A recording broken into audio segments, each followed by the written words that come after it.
Chapter 1.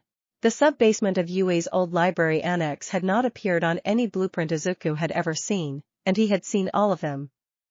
He had memorized the school's floor plans the way other students memorized hero rankings, tracing escape routes and structural weak points until the building existed in his mind as clearly as it did in concrete and steel. So when a renovation crew broke through a wall that should not have had a hollow space behind it, he was the first person from the hero course to hear about it, because he was the only one who asked the construction foreman directly what had been found.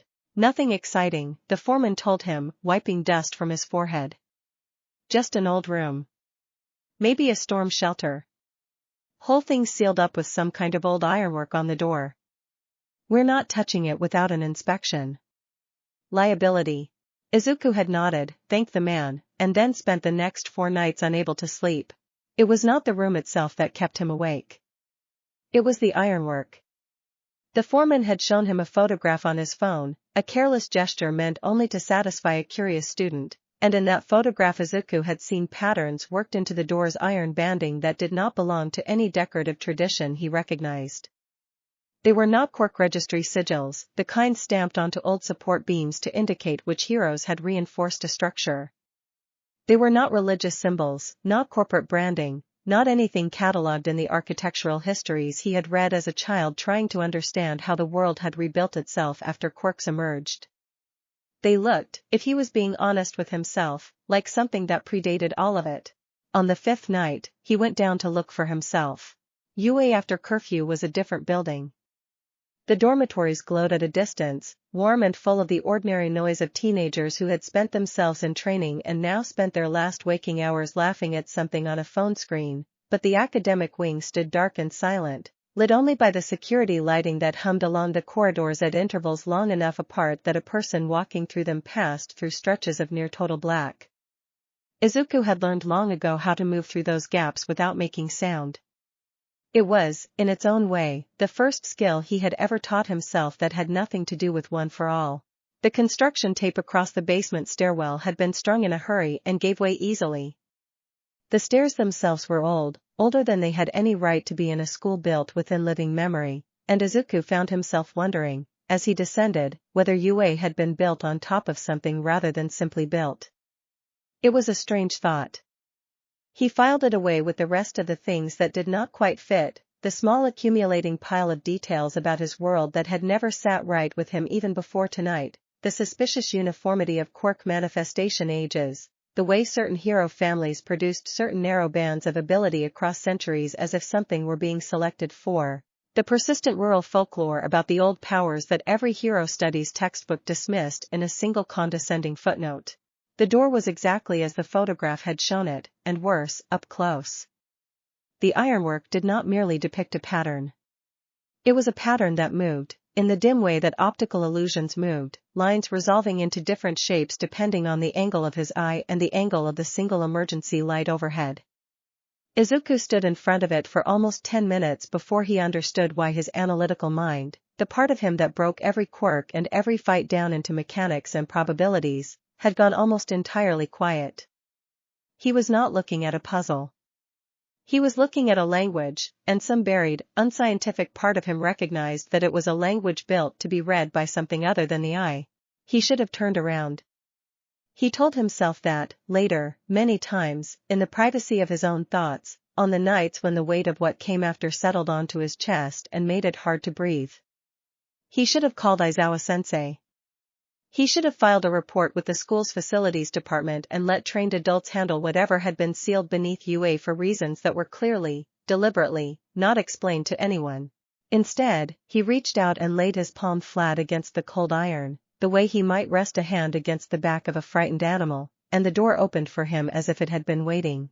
There was no flash of light, no dramatic surge of wind. The room beyond was small and circular, lined in stone that had nothing in common with the modern foundation around it, and at its center sat a ring of standing stones no taller than Izuku's knee, worn smooth by a kind of age that concrete simply did not experience. In the middle of the ring lay a book. He almost laughed at himself, crouching down in an abandoned sub-basement to look at a book like he was the protagonist of one of the fantasy novels he devoured as a child, back before Quirks had narrowed his world down to the single brutal axis of powerful and powerless.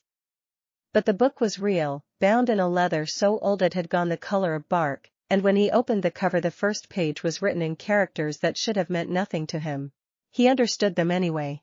Not as a translation, not as some convenient narrative trick where the words rearranged themselves into Japanese. He understood them the way a person understands a memory that isn't theirs, a knowing that arrived already fully formed and slightly alien, as if a second consciousness had briefly leaned its full weight against his own. The page read, in essence, those who would walk this path must first accept that strength given is not strength earned, and that strength earned cannot be inherited, sold, or stolen, only built, stone by stone, the way this room was built, by hands willing to bleed for the wall they raise. Izuku sat on the cold floor of a hidden room beneath his school and read that sentence perhaps 30 times. He thought of one for all. He thought of every quirk he had ever catalogued in the worn notebooks that filled his shelf at home, every strange and wonderful and terrible ability that some children were born with and others were not, the entire arbitrary genetic lottery that determined who would grow up to be called a hero and who would grow up apologizing for existing without one. He thought about how he himself had spent years quirkless, treated as something less than human by classmates who had done nothing to earn the power that made them feel entitled to look down on him, and how the solution to that injustice had not been the abolition of the lottery but his own sudden, accidental inclusion in it, a power passed down to him by inheritance precisely because someone else had decided he deserved it. Strength earned cannot be inherited.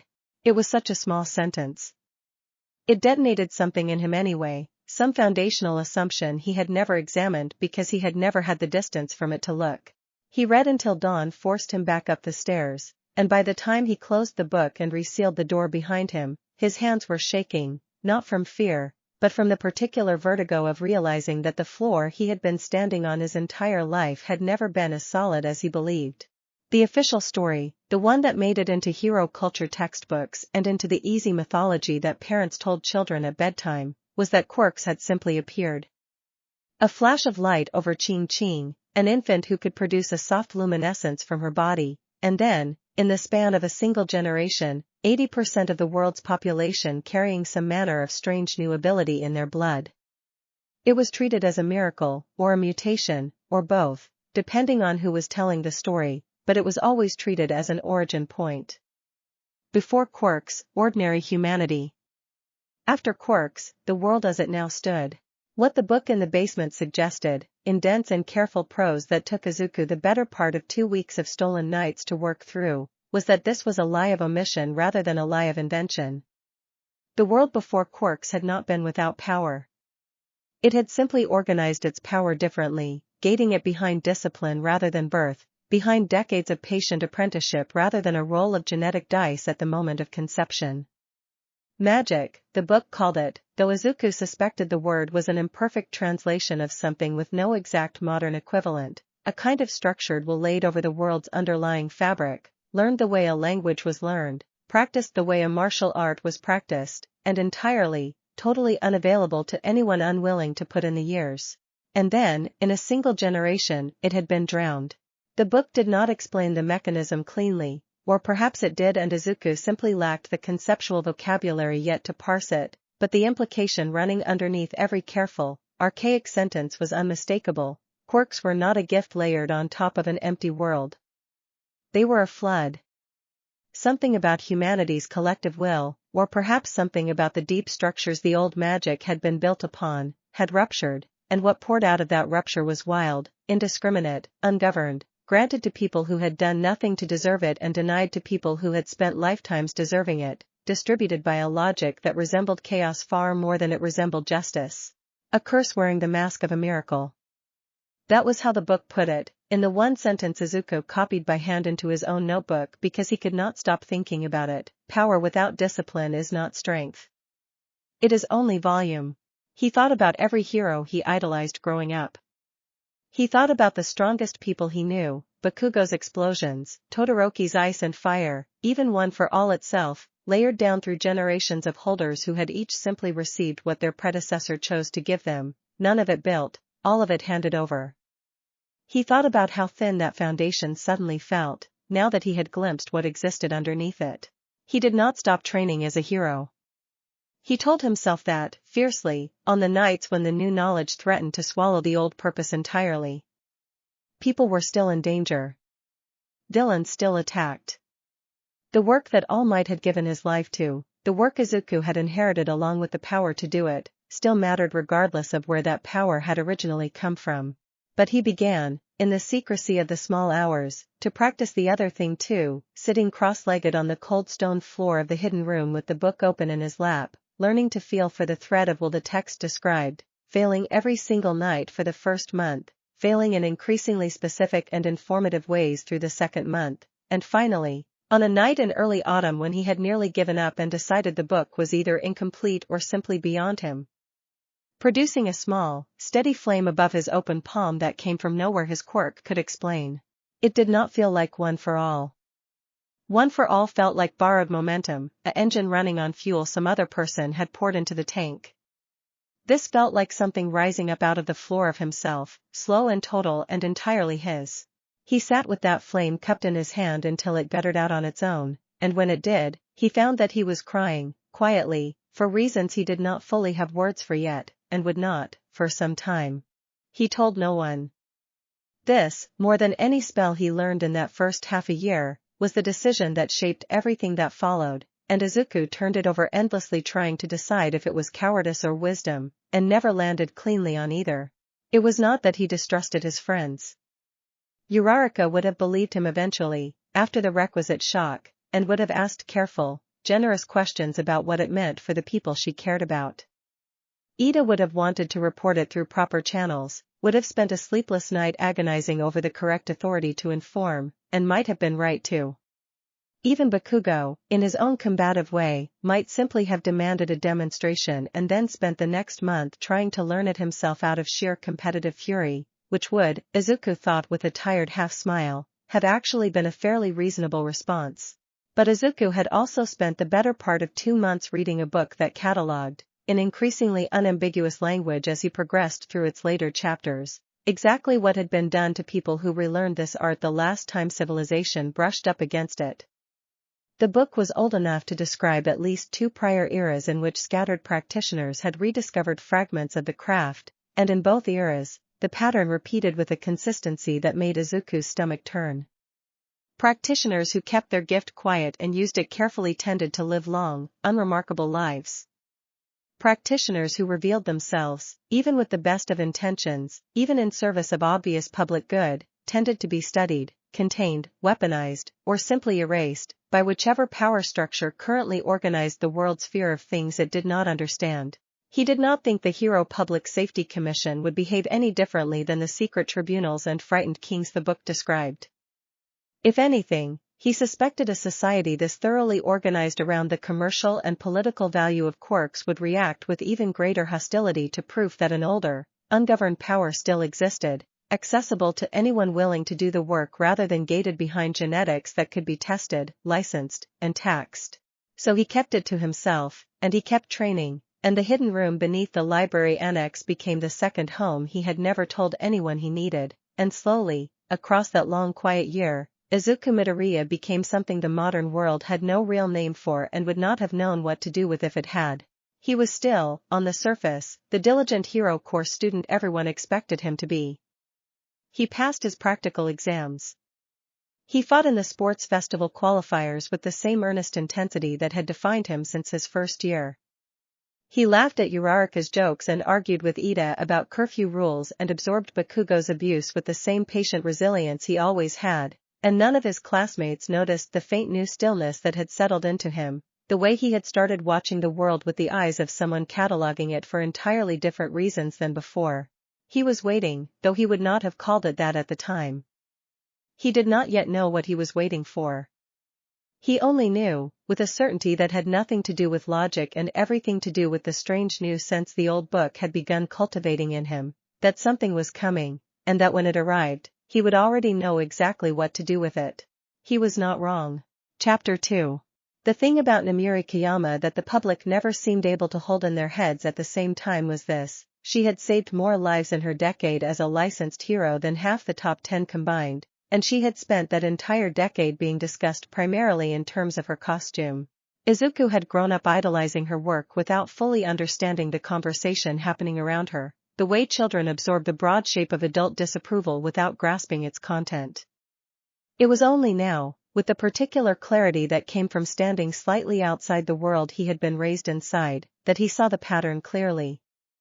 Midnight's capture rate against villains who specialized in close-quarters combat was extraordinary, her quirk allowing her to neutralize threats with a precision that left no one seriously injured, hero or villain, a rarity in a field that often treated collateral damage as an acceptable cost of doing business.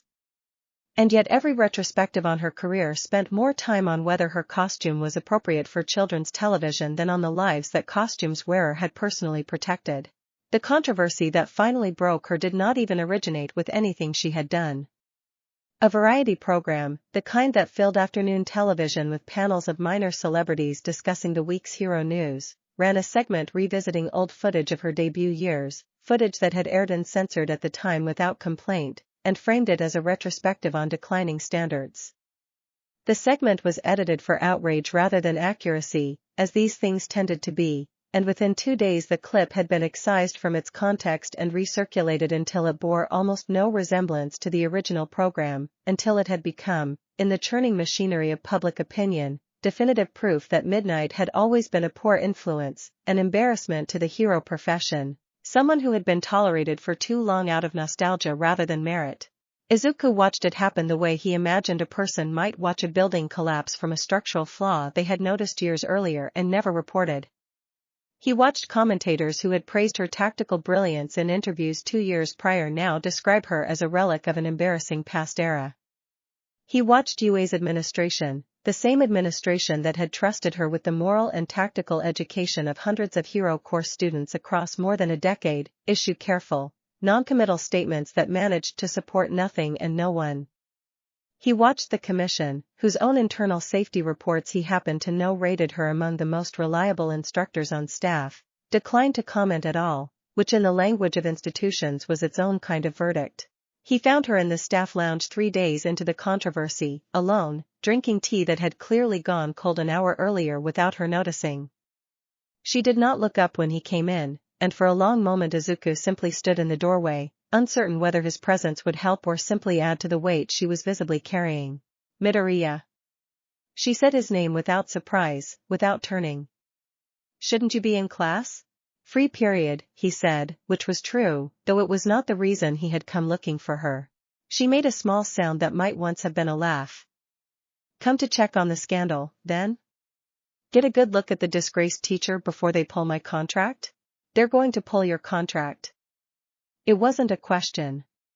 He had read the internal memo 2 nights earlier, in a file he probably should not have had access to but had developed, in his year of secret study, an uncanny knack for finding things that were meant to stay hidden.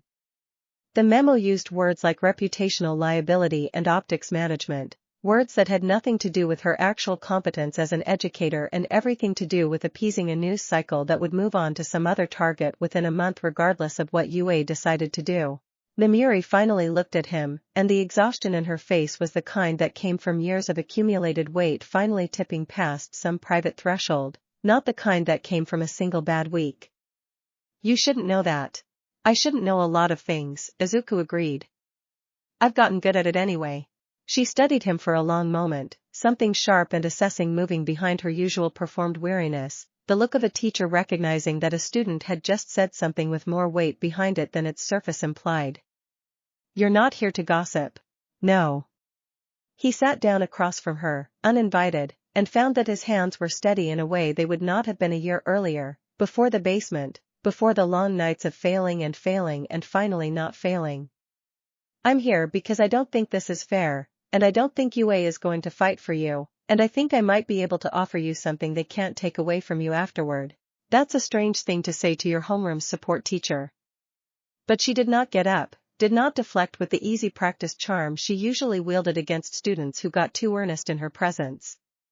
She waited. Izuku told her, then, more of the truth than he had told anyone in over a year. Not everything. Not yet. He held back the location of the room, held back the deepest implications of what the book described about the origin of quirks, Because some truths required trust earned in stages rather than trust granted on faith. But he told her about the existence of an older art, a discipline that did not care what a person's quirk classification was or how the public currently felt about their costume choices, a power built rather than inherited, learned rather than judged. You're telling me, Namiri said slowly, when he had finished, that you, a second-year hero course student, have somehow stumbled onto actual sorcery, hidden somewhere in this school, and you want to teach it to me. Because I'm having a bad week. Because you're about to lose everything you spent 10 years building, over something that was never actually about your competence, Izuku said. And because what I found doesn't care about any of that. It only cares whether you're willing to do the work. She was quiet for a long time. Outside the lounge window, the afternoon had gone the particular flat gray of a Tokyo sky deciding whether to rain, and somewhere down the hall a group of first years laughed at something, bright and uncomplicated, a sound that belonged to a part of the school that none of this had touched yet. If this is a joke, Namiri said finally, it is an extraordinarily poor taste, even for you. It's not a joke. Prove it. So he did. Not in the lounge, where the windows offered no privacy and the risk of discovery was too high for a first demonstration, but that evening, in the hidden room beneath the library annex, with the doors sealed behind them and the strange moving ironwork catching the low light in ways that made Namiri go very still the moment she saw it. This shouldn't exist, she said, running a gloved hand along the standing stones with the same careful, professional caution she might use examining an unfamiliar weapon. UA doesn't have unmapped structures. I've seen every blueprint this school owns. I know. Izuku knelt at the center of the ring and opened his palm, and the small steady flame that rose above it, fueled by nothing, drawing on nothing as Quirk could have explained, filled the small stone room with a warm, even light that had no business existing in a world supposedly run entirely on biological mutation. Namiri Kiyama, who had spent 10 years building a professional reputation on the foundation of never looking surprised in front of students, looked, for several long seconds, thoroughly and completely surprised. Teach me, she said, when she found her voice again, and there was no performance in it at all, just a raw, exhausted hope that Izuku recognized because he had felt its mirror image himself, the night he first opened the book and realized the floor beneath his entire life had never been solid. It won't be fast, Izuku warned her. It won't be easy. The book is clear about that. Years, not weeks. I have years. Her voice had gone quiet, stripped of its usual theatrical edge.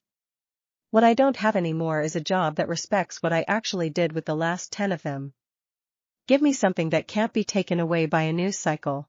He gave her the book that night, watched her read the first page the way he had, watched the particular vertigo settle over her features as the weight of it landed.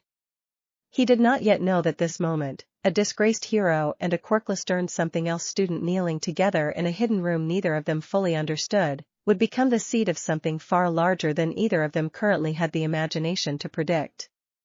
He only knew that it felt, for the first time since he had found the door in the basement, like he was no longer carrying the discovery alone.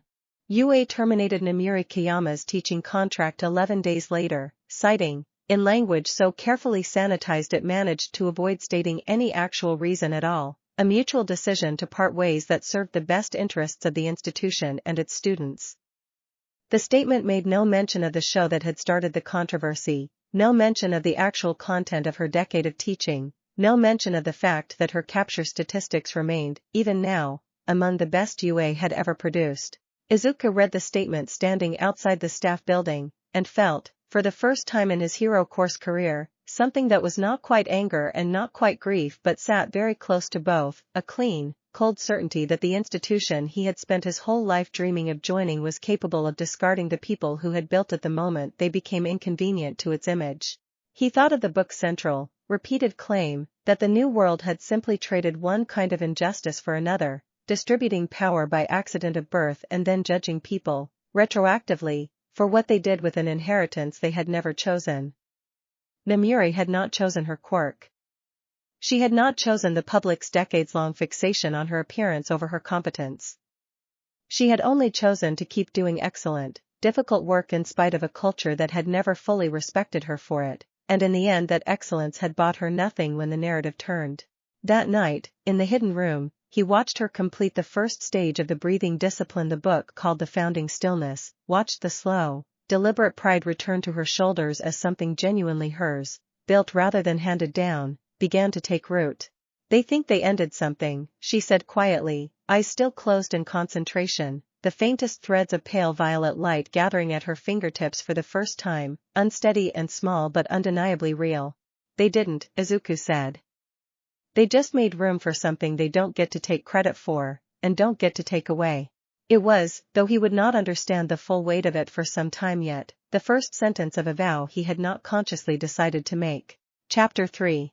Lady Nagant's name surfaced in Izuku's awareness the way it surfaced for most of the public, as a cautionary tale rather than a person. He knew the broad strokes from news coverage he had absorbed years earlier, half listening, the way teenagers absorbed background information about a world that had not yet directly touched them.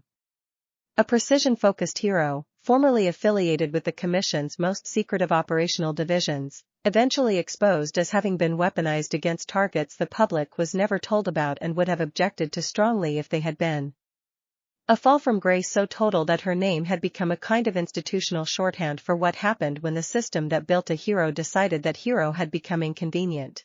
He had not expected to meet her at all, let alone in the particular circumstances that finally brought her into his orbit. It was Namuri who told him, 6 weeks into her own training, in the careful low voice she had developed for discussing things that still belonged, technically, to the world she had left. She's being released soon. From the rehabilitation facility. I have a contact who mentioned it. No one's planning to give her anything when she gets out. No support, no transition, nothing. They're just going to open the door and let her find out how the world feels about her now. How does the world feel about her now? Namuri's mouth had thinned into something that was not quite a smile. About the way you'd expect. She was a tool the Commission used and then disposed of when the tool became a liability, and the public narrative since then has flattened her into a simple villain, because a simple villain is easier to process than an institution's willingness to weaponize its own people and then abandon them. No one wants to sit with the second version of that story. It implicates too much. Izuku had thought, in the days that followed, about the symmetry he was beginning to notice. Namuri, discarded for being too visible, too criticized, too inconvenient to a public image that had no patience for nuance. And now this woman, discarded for being too useful in ways the public was never meant to see, weaponized and then erased the moment her usefulness became a liability rather than an asset. Two different mechanisms, the same outcome, a person built up by the very institution that would later decide, unilaterally, that she had become disposable. He found her 3 days after her release, in a transit station on the edge of the city, sitting on a bench with the specific motionless posture of someone who had learned, through hard experience, to draw as little attention as possible. She did not look up when he sat down a respectful distance away, though something in the set of her shoulders told him she had noticed him the moment he entered the platform, had probably catalogued every exit and every potential threat in the time it took him to choose a seat. You're not Commission, she said, without preamble, without looking at him. Her voice was flat, controlled, the voice of someone who had spent a long time learning to give away nothing. No. You're not press either. Press doesn't sit this close. A pause. You're a student. Second year, UA Hero course. Izuku kept his own posture loose, unthreatening, the opposite of every combat stance the book had begun teaching him. My name is Izuku Midoriya. That earned the first flicker of actual reaction, a faint narrowing of her eyes, the recognition of a name that had circulated through certain hero-adjacent circles in connection with the previous year's Class 1A incidents. The one for all successor. That's part of who I am. Not the part one came here to talk about. She finally turned to look at him directly, and Izuku found himself meeting the gaze of someone who had clearly decided, somewhere in the long isolation of her rehabilitation, that she had nothing left to lose by being direct. What part, then? I came to offer you something the Commission can't supervise, can't weaponize, and can't take back once you've built it. I came because I think you've spent your entire career being someone else's instrument, and I think that's wrong, and I think I might know a way to give you something that's actually yours. That's a generous offer from a teenager I've never met. It's not generosity, Izuku said. It's correction. Someone needs to start correcting what's been done to people like you, and I happen to have found the tools to do it. She studied him for a long, silent moment, the kind of assessment Izuku imagined she had once applied to targets through a rifle scope, total and unhurried and entirely without sentiment. You don't know what I've done. I know what I've read in official records, which I also know are incomplete, because every official record about you was written by the same institution that ordered the actions it later condemned you for taking. He kept his voice steady, free of judgment, because judgment was not why he had come. I'm not here to forgive you for anything. I'm not in a position to. I'm here because I think the world owes you a chance to build something on your own terms, and I happen to have access to a kind of power that has never once cared about institutional politics. Power. The word came out flat, skeptical, worn thin by a career spent watching power get distributed by people who had no business deciding who deserved it. Not a quirk. Something older. He let the silence stretch, let her decide for herself whether curiosity outweighed exhaustion. I won't ask you to trust me on faith. I'll show you, if you're willing to come see for yourself, and you can walk away afterward with nothing lost if it isn't what you're looking for. The transit station around them continued its ordinary churn, commuters and announcements and the distant rumble of an arriving train, entirely indifferent to the quiet negotiation taking place on a bench at its edge. Lady Nagant, who had not yet been given any name to replace the one the public had turned into a slur, looked at Izuku for a long time, weighing something Izuku suspected went far beyond the simple question of whether to follow a stranger to an unknown location. If this is a trap, she said finally, standing, I should warn you that I have very little left to lose, and I will not go quietly. It's not a trap. Izuku stood as well, matching her pace as she began walking, not toward the trains but toward the street exit, an unspoken acceptance folded into the simple fact that she had chosen to walk beside him rather than away. It's an apprenticeship. And I think, given everything you've survived, you're going to be very good at it. She was good at it. Better, in some respects, than either Izuku or Namuri had managed in their own first months, though the book was clear that this said less about raw talent than about the particular discipline her former career had already carved into her. A lifetime of training the body and mind toward absolute precision translated, it turned out, remarkably well into the kind of exacting internal control the old art demanded. Where Izuku had spent weeks fumbling toward his first unsteady flame and Namuri had needed careful coaching to find the founding stillness at all, Lady Nagant settled into the discipline's opening meditations within days, her breath control already so refined from years of marksmanship that the book's foundational requirement, a mind held perfectly motionless against its own noise, was a skill she had already half-mastered through entirely different means. This isn't natural talent, she said flatly, the first time Izuku tried to compliment her progress. This is just years of being trained to hold still while waiting to end someone's life. You're seeing the residue of a skill I was given for a much uglier purpose. Maybe. Izuku did not flinch from the bluntness, had learned already, in his short time around her, that flinching only made her retreat further into the flat unreadable mask she wore as protection. Or maybe the discipline doesn't care where you learn to hold still. Maybe it only cares that you can. What you build with that stillness from here is entirely up to you. She did not answer that directly, not that night, but Izuku noticed, in the weeks that followed, that she had begun arriving at the hidden room earlier than necessary, lingering after sessions ended, asking questions about the deeper chapters of the book with a hunger that she clearly tried, and largely failed, to keep concealed behind her usual flat composure.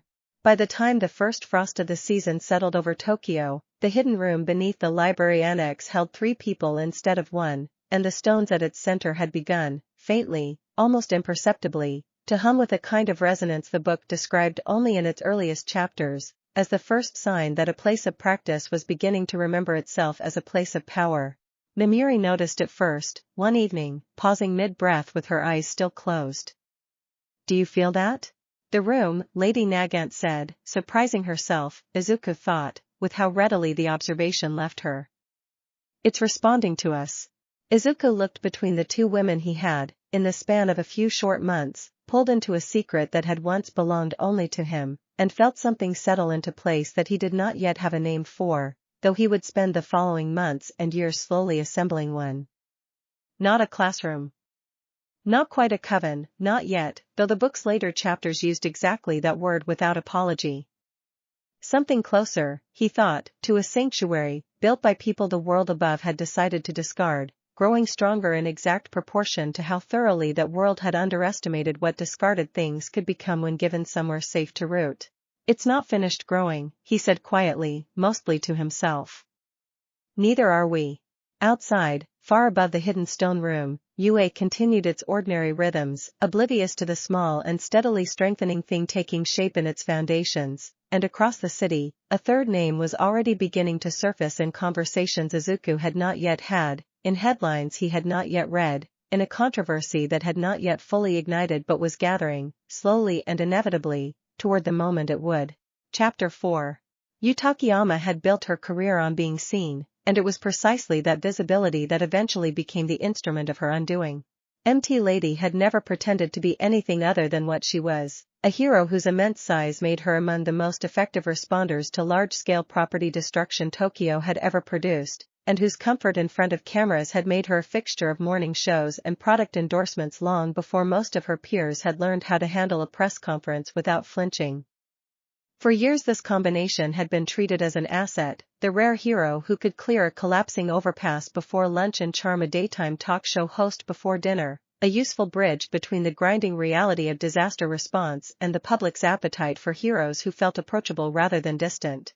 The trouble started, as it so often did, with a single moment captured from an unflattering angle. A rescue operation, 3 months prior, during a localized earthquake that had buckled a stretch of elevated highway in Shinjuku.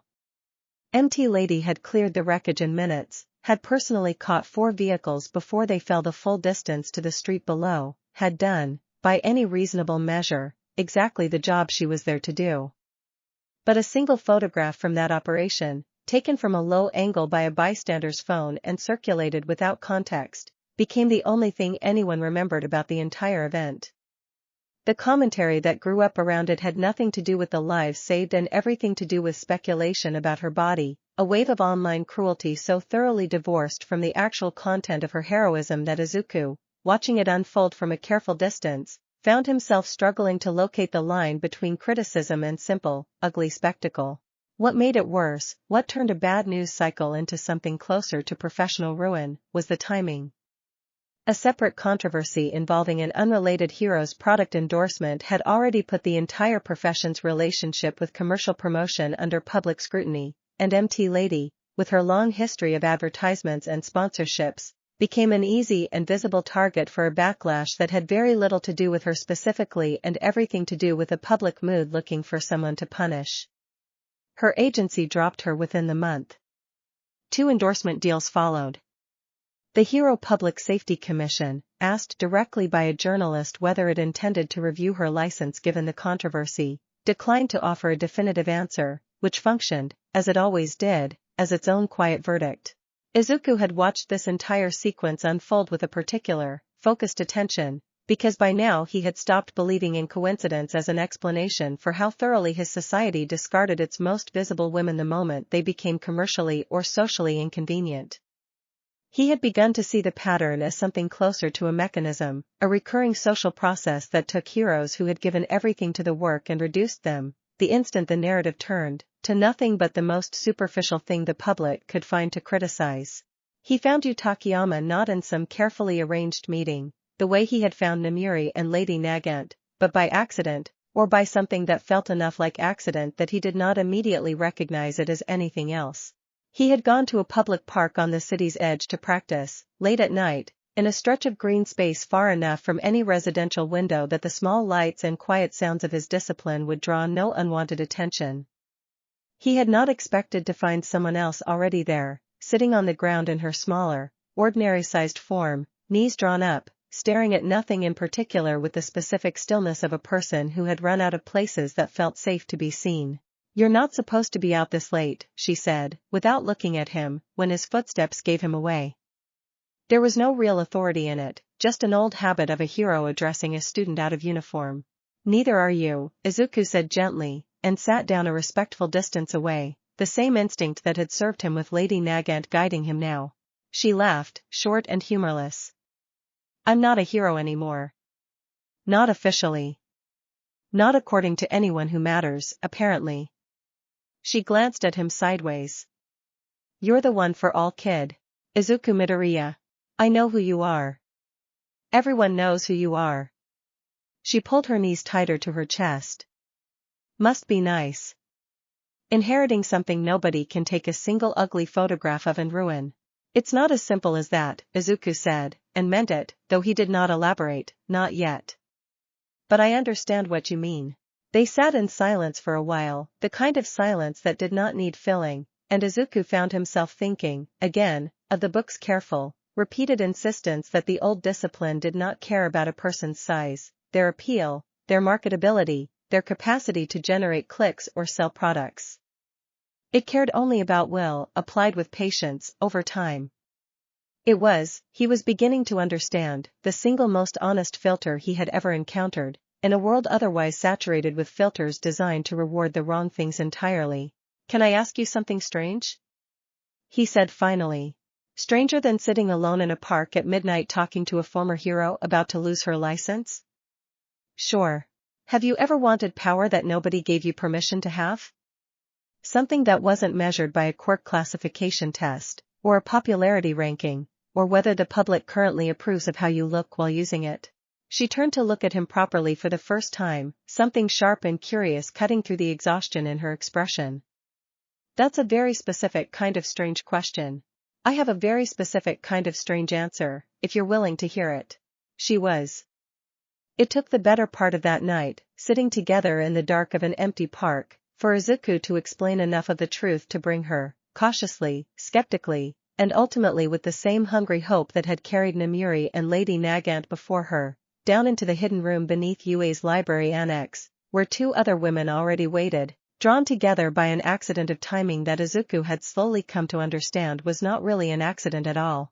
The four of them stood together in the stone circle for the first time on a night in late autumn, the air outside cold enough that their breath would have shone in clouds if they had still been above ground, the hidden room's old stones humming now with a resonance strong enough that even Izuku, still the least naturally gifted of the four by every measure except sheer stubborn persistence, could feel it pressing gently against his skin like warmth from a fire he could not see.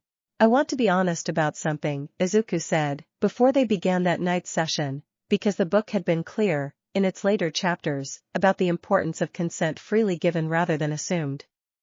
What we're building here isn't sanctioned by anyone. It isn't protected by any institution. If this is ever discovered by the wrong people, I don't know what will happen to any of us, and I won't pretend otherwise. We've already lost everything the institutions were supposed to protect, Lady Nagant said, flat and unhesitating. I don't see what there is left to be afraid of losing. I have my reputation, MT Lady said, then laughed, a real laugh this time, startled and a little disbelieving at her own words. I had my reputation. I suppose that's already gone too. What I'm offering instead, Izuku continued, isn't a replacement for any of that. It's something else. Something that can't be taken by a news cycle, or an institution deciding you're inconvenient, because it isn't given by anyone in the first place. You'll build it yourselves, slowly, the way the book describes, and once it's built, no commission and no public opinion poll will ever be able to touch it. Namuri, who had progressed the furthest of the three, who now carried a faint, steady violet glow at her fingertips whenever she chose to summon it, looked around the circle at the small, strange family this discovery had assembled. And what do you get out of this, Midoriya? You could have kept this to yourself. Could have built something extraordinary in private and never told a soul. Izuku considered the question carefully, because it deserved a careful answer. I get to not be the only person who knows the floor isn't as solid as everyone thinks it is, he said finally. And I get to build something with people I respect, instead of building it alone in a basement, wondering if I'm the only person in the world who's ever going to see what I've seen. It was not, he would reflect later, the whole truth, not yet, because the deepest implications of what bound the four of them together had not yet had the chance to reveal themselves, the particular gravity that grew between people who chose, deliberately and with full awareness of the risk, to trust each other with something the rest of the world had no language for. But it was true as far as it went, and in the quiet, humming stillness of that hidden room, true as far as it went was enough to begin with. They began the first formal working that night. The book's foundational rite for binding is shared practice, for voices reciting words none of them had been born knowing and all of them now carried regardless, and somewhere above them, UA continued its ordinary unsuspecting rhythms, and somewhere beyond that, a city that had discarded 3 of the 4 people in that circle went on with its evening entirely unaware that it had handed away something it would, in time, come to regret losing far more than it currently understood. The sanctuary had a beginning now. It would, in the months that followed, need everything its 4 founders could give it to survive having won. Chapter 5. Winter settled over Tokyo with the particular gray patience of a season that had nowhere else to be, and beneath the library annex, for people who the city above had decided it no longer wanted built something the city would never have permitted if it had known to ask. Izuku had not expected the sanctuary to develop its own rhythm so quickly. In his early solitary months, learning alone in the cold stone room, time had moved strangely, each small breakthrough arriving after weeks of identical, frustrating repetition. But with 4 people working the discipline together, something accelerated that the book described only obliquely, in a passage Izuku had read perhaps a dozen times before he understood it was not metaphor. Shared practice deepens the well faster than solitary practice ever could, for the same reason a single voice in an empty hall produces only an echo, while several voices, raised together, produce a resonance the hall itself begins to remember. The stones remembered faster now. Namiri's violet light, once a fragile flicker she had to coax into being with visible effort, had become something she could summon in the space between one breath and the next, steady enough now that she had started, cautiously, exploring what the book called the veil discipline. A branch of the art focused on perception and illusion that suited her instincts in ways that made Izuku privately certain the old practitioners would have recognized her talent immediately, regardless of what the modern world had decided to make of her. Lady Nagant, true to the precision that had defined her entire previous career, had moved furthest into what the book termed the thread discipline, a branch concerned with the manipulation of small, exact forces at range, an echo of her old marksmanship rebuilt now on a foundation that asked nothing of her except patience and control, virtues she had in considerable, almost frightening abundance. She did not speak often during their sessions, but Izuku had noticed that she had stopped flinching, in the months since her release, whenever a sudden movement crossed her peripheral vision, a small thing, but one that told him something fundamental had begun healing in her that no official rehabilitation program had managed to touch. Lady's progress had been the most unexpected of the 3, because the book's foundational disciplines, built around stillness and exacting control, seemed at first entirely unsuited to a woman whose entire heroic identity had been built around scale, presence, and the kind of confident, expansive energy that filled a room before she had even spoken. She struggled, in the early weeks, in ways that visibly frustrated her, the same frustration Izuku remembered from his own first failed months. But the book's later chapters described a branch called the mantle discipline, concerned with the old art's relationship to size and presence and the careful expansion of will outward into space, and the night Izuku finally found that chapter and showed it to her, something in Yutakiyama's face had changed entirely, the frustration replaced by a hungry, focused determination that reminded him, more than anything, of Bakugo discovering a weakness in an opponent's technique. "This is the part nobody at my old agency would have understood," she said, that first night working through the mantle's opening exercises, watching her own hands with something like wonder as a faint shimmer of presence extended outward from her, not yet large enough to be called impressive, but undeniably hers. "They wanted me big because big sold merchandise. They never once asked what it actually meant to hold that much space and choose, deliberately, what to do with it." "The book doesn't care what sells merchandise," Izuku said. "No." She laughed, and it was a real laugh this time, unguarded. That might be the most refreshing thing about it. She practiced the mantle's exercises with a hunger Izuku recognized because he had felt its mirror image in his own first months. The particular drive of someone who had spent years being told their nature was a liability finally discovering a context in which that same nature became, instead, a foundation. Within a month she had progressed further into the discipline than either Namiri or Lady Nagant had managed in their own opening branches, a fact that did not surprise the book's careful framing in the least, though it surprised Lady considerably. "I always thought my size was the thing people had to forgive me for," she admitted one night, sitting with her knees drawn up in the same posture Izuku remembered from the night he first found her in the park, though the weight behind it now felt entirely different, curious rather than defeated. Forgive me for being too big to fit neatly into a camera frame. Forgive me for needing space nobody else needed. This is the first thing I've ever learned that asked me to stop apologizing for taking up room at all. The book would say you were never the one who needed correcting, Izuku told her. Just the people measuring you against a frame that was always too small to hold what you actually are.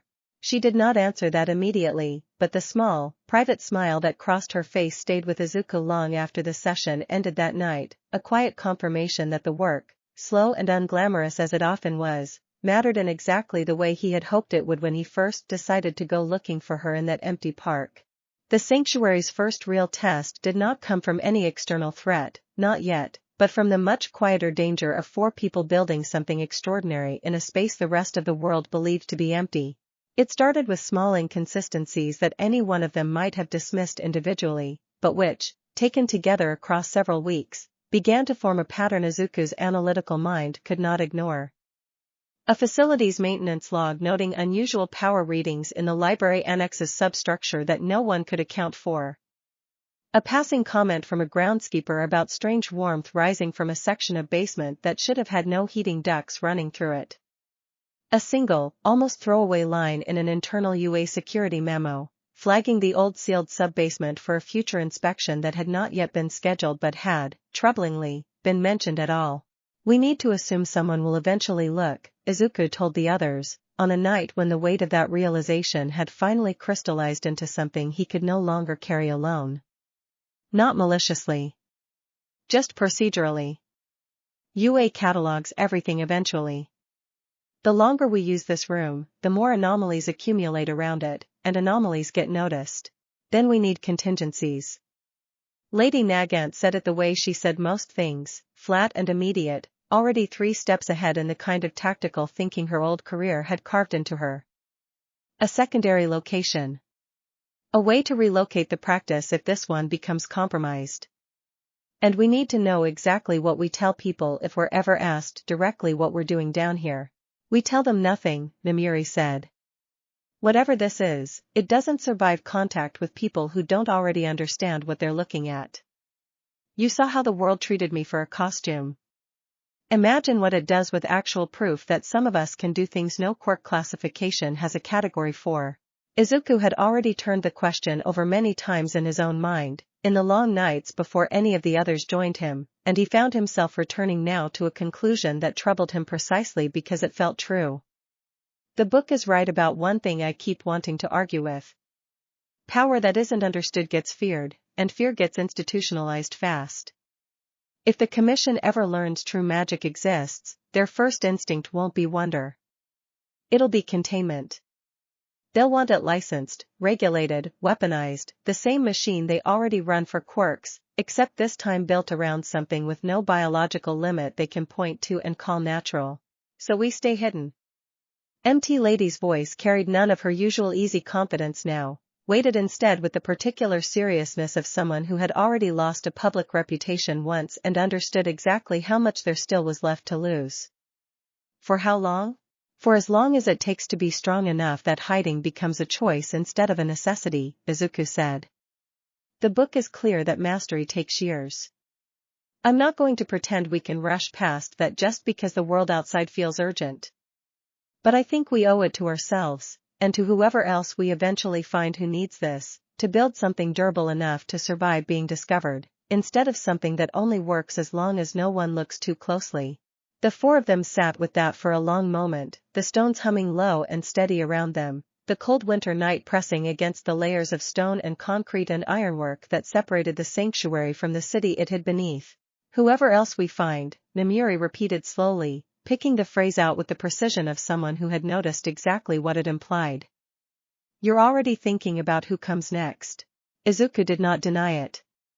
He had been, in fact, thinking about little else in the quiet hours between sessions, turning over the slow, sick pattern he had begun to recognize across the hero industry's recent history, a pattern that the book's chapter on recruitment described in language uncomfortably close to prophecy, the old art finds its practitioners most readily among those the world has already decided to discard, because discarded people have nothing left to lose by reaching for something the world cannot take back.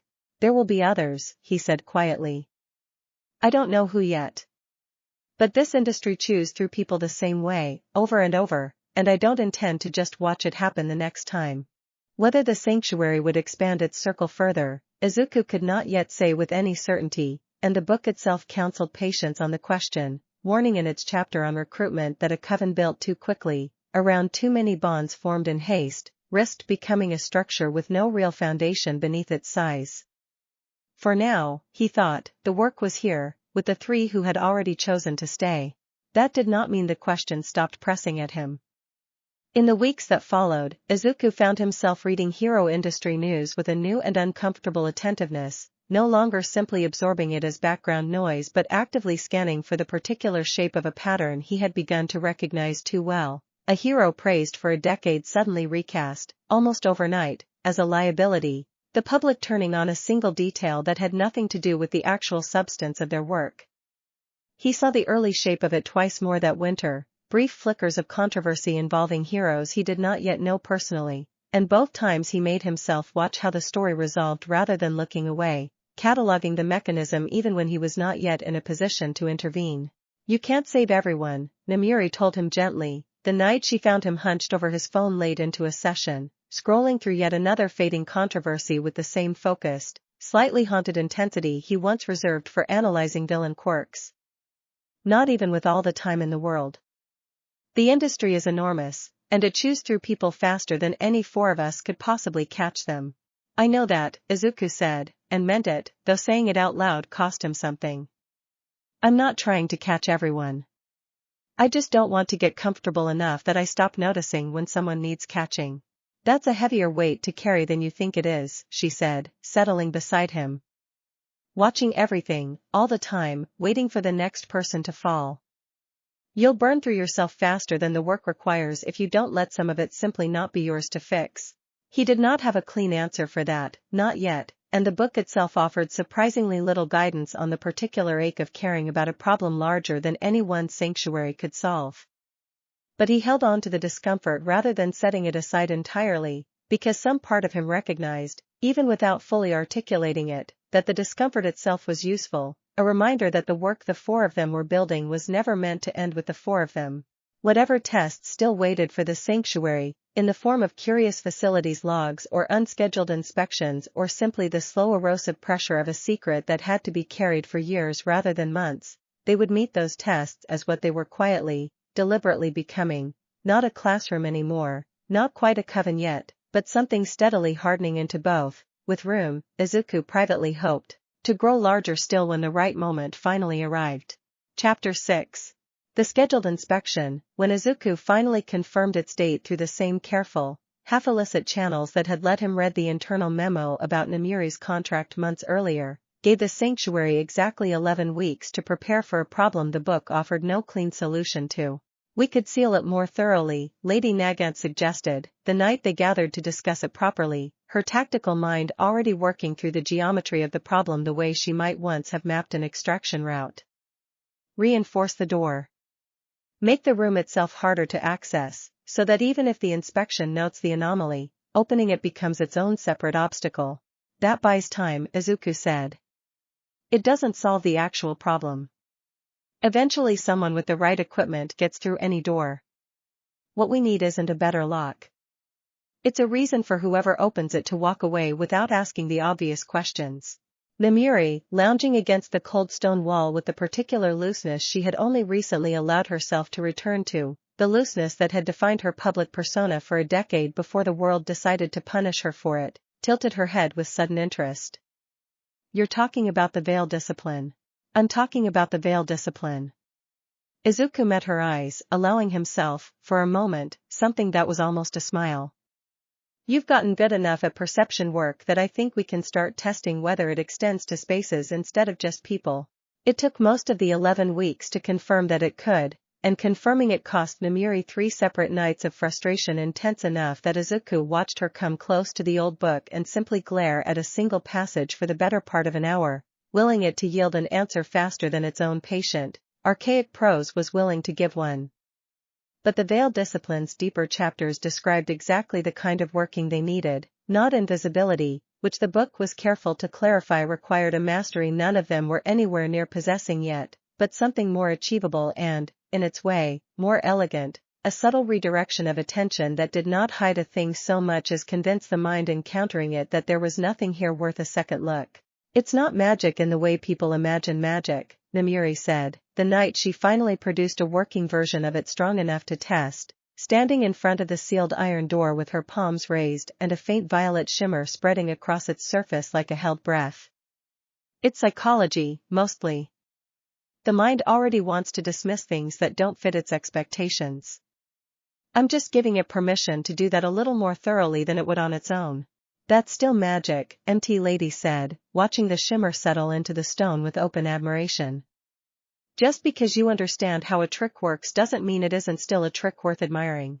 The inspection came and went on a gray morning in early spring, a facilities team moving through the basement corridors with clipboards and flashlights, pausing at the sealed door exactly long enough to note its presence, exactly long enough to glance at the strange old ironwork with the kind of mild, fleeting curiosity a person gives an architectural oddity before their attention slides naturally onward to the next item on a checklist that had nowhere on it for ancient sealed chambers humming with rediscovered power.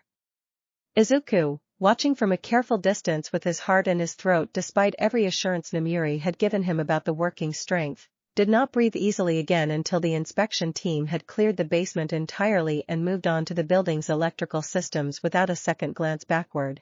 It worked, he said, when he found the others afterward, relief loosening something in his chest that had been wound tight for weeks. Of course it worked.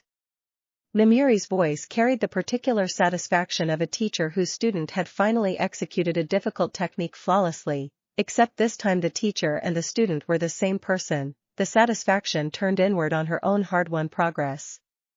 I told you it would. I just needed you to be nervous about it so I'd have someone to prove wrong.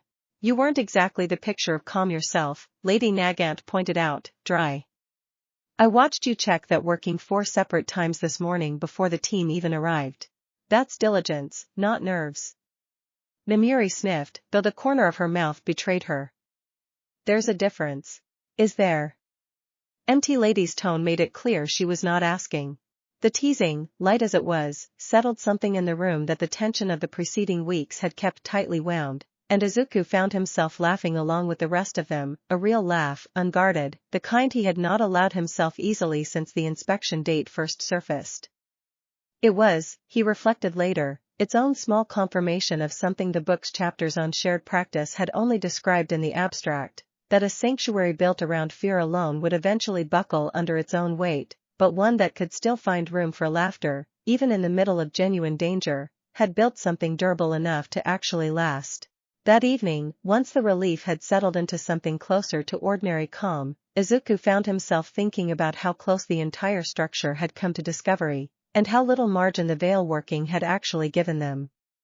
The book was honest about this, in its way, more honest than he sometimes wanted it to be. Power born from genuine practice was reliable, but it was never effortless, and the appearance of effortlessness the 4 of them had managed to project to that inspection team had cost Namiri weeks of focused, exhausting preparation that no one outside the stone room would ever know to credit her for. It was, Izuku thought, a particular kind of injustice in miniature, the same one that had defined her entire public career, extraordinary competence, made to look easy, and therefore never properly recognized for the effort it actually required. You should be proud of that working, he told her later, when the others had gone quiet around the dimming stones. Not just because it protected us. Because of how hard you had to work to make it look effortless. I am proud of it, Namiri said simply. I think that might be the first time in a long while I've gotten to be proud of something without immediately bracing for someone to tell me it doesn't count. The 11 weeks of preparation had done more than protect the sanctuary from discovery.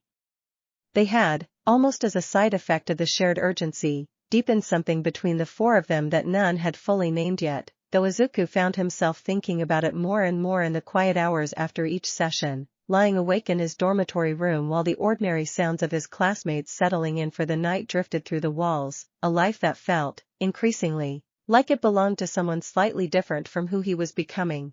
It was not romantic, not yet, not in any way he would have been able to articulate cleanly even if asked directly. It was something more foundational than that, the particular intimacy that grows between people who have entrusted each other with a secret capable of ending all of their lives if it fell into the wrong hands, the bone-deep loyalty of people who had chosen, deliberately and repeatedly, to keep showing up for each other in a hidden room beneath the world the rest of their lives took place in. He noticed it most clearly in small moments. The way Lady Nagant, who had spent her first weeks in the sanctuary refusing to sit with her back to any door, had begun, gradually, to relax that vigilance specifically in the stone room, and nowhere else. The way MT Lady, who filled every other space she occupied with an expansive, performed confidence built for cameras and crowds, let that performance fall away entirely the moment she crossed the threshold into the sanctuary, replaced by something quieter and more genuine that Izuku suspected very few people in her life had ever been allowed to see. The way Namuri, whose easy theatrical flirtation had once felt, to Izuku, like a permanent professional mask she wore regardless of audience, had started directing small, unguarded moments of real warmth toward him that had nothing performative in them at all, a teacher's pride reshaping itself, slowly, into something that did not yet have a clean name but was unmistakably growing. He did not push any of it. The book was explicit, in a chapter he had read with particular care, that the bonds formed through shared practice of the old art carried their own gravity, a closeness that grew naturally and dangerously fast precisely because the trust required to practice together at all was already so total, and it warned, in language that felt almost protective, against mistaking that natural gravity for something that needed to be forced or rushed. Whatever grew between the four of them, the book suggested, would grow at its own pace, rooted in choice rather than urgency, and Izuku found that he agreed with that caution completely, even as he noticed, with a kind of quiet wonder he did not examine too closely, how much he had come to look forward to each evening in the stone room, not only for the practice, but for the company that practice had assembled around him. "You've gone quiet," Namuri observed, one evening near the end of the 11 weeks, when the others had already left and only the two of them remained, finishing the last of the night's exercises. "Thinking too hard again, Midoriya? Just thinking about how much has changed since I found that door." He looked up at her, at the warm, steady violet light still glowing faintly at her fingertips, hard-won and entirely hers. "A year ago I was the only person who knew any of this existed. Now I can't imagine doing this without all of you." Something soft moved across her expression, briefly unguarded in a way she rarely allowed even now. "You're not the only one who feels that, you know. I'm starting to suspect that," Izuku said, and found, when she laughed at the careful understatement, that he meant it more than the joke let on. Spring deepened into early summer, and the sanctuary's quiet rhythm held, undisturbed by any further inspections, any further close calls, any further sign that the world above had noticed what was steadily strengthening beneath its foundations.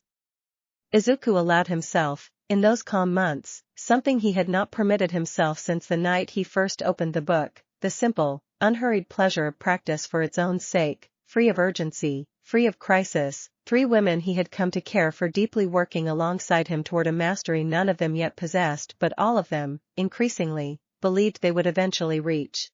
It would not last.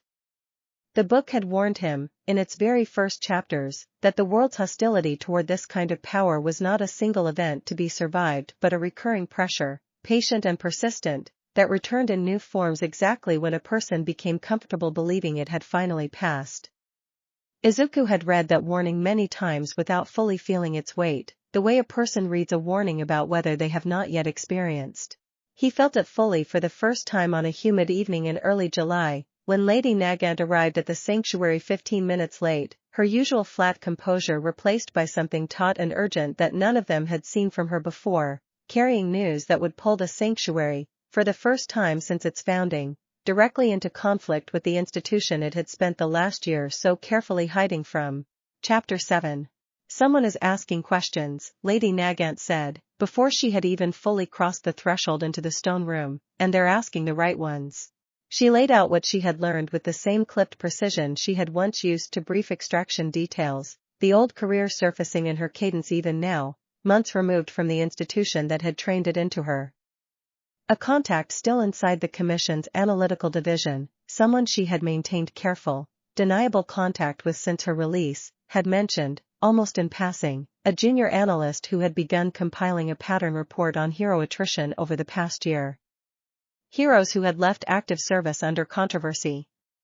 Heroes who had, in several cases, simply stopped appearing in any public capacity at all, neither working nor retired in any documented sense, present in the system's records but absent from the world the records were meant to track.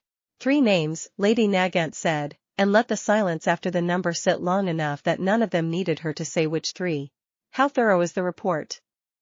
Izuku asked, already running through contingencies in his head, the same analytical reflex that had once catalogued villain quirks now applied to a threat with no quirk at all, only patience and institutional access.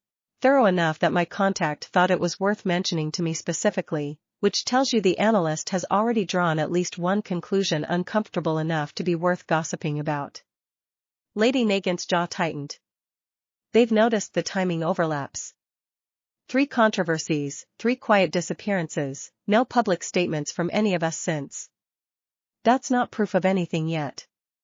But it's the kind of pattern that gets a second look, and a second look from the right kind of analyst eventually turns into a question someone decides to escalate.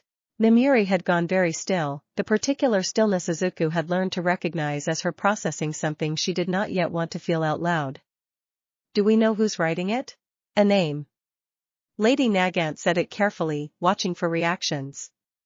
Shoyuda Aizawa requested it. Unofficially, through a back channel, framed as an informal favor rather than a commission directive. The name landed in the stone room with a weight that had nothing to do with institutional rank and everything to do with personal history. Izuku felt something in his chest go cold and complicated at once, an instinct that wanted, immediately and stubbornly, to defend his homeroom teacher's intentions even as the analytical part of his mind recognized exactly how dangerous this particular complication was. Aizawa had never been the kind of person who pursued anything out of idle institutional curiosity. If he was asking questions about 3 vanished heroes, it was because something about their absence had genuinely troubled him, and a troubled Aizawa was, in Izuku's considerable experience, a deeply difficult thing to redirect once he had decided a question mattered. He's not commission leadership, Izuku said slowly, thinking it through aloud. He's not trying to build a case to weaponize against any of you. If anything, knowing him, he's probably worried.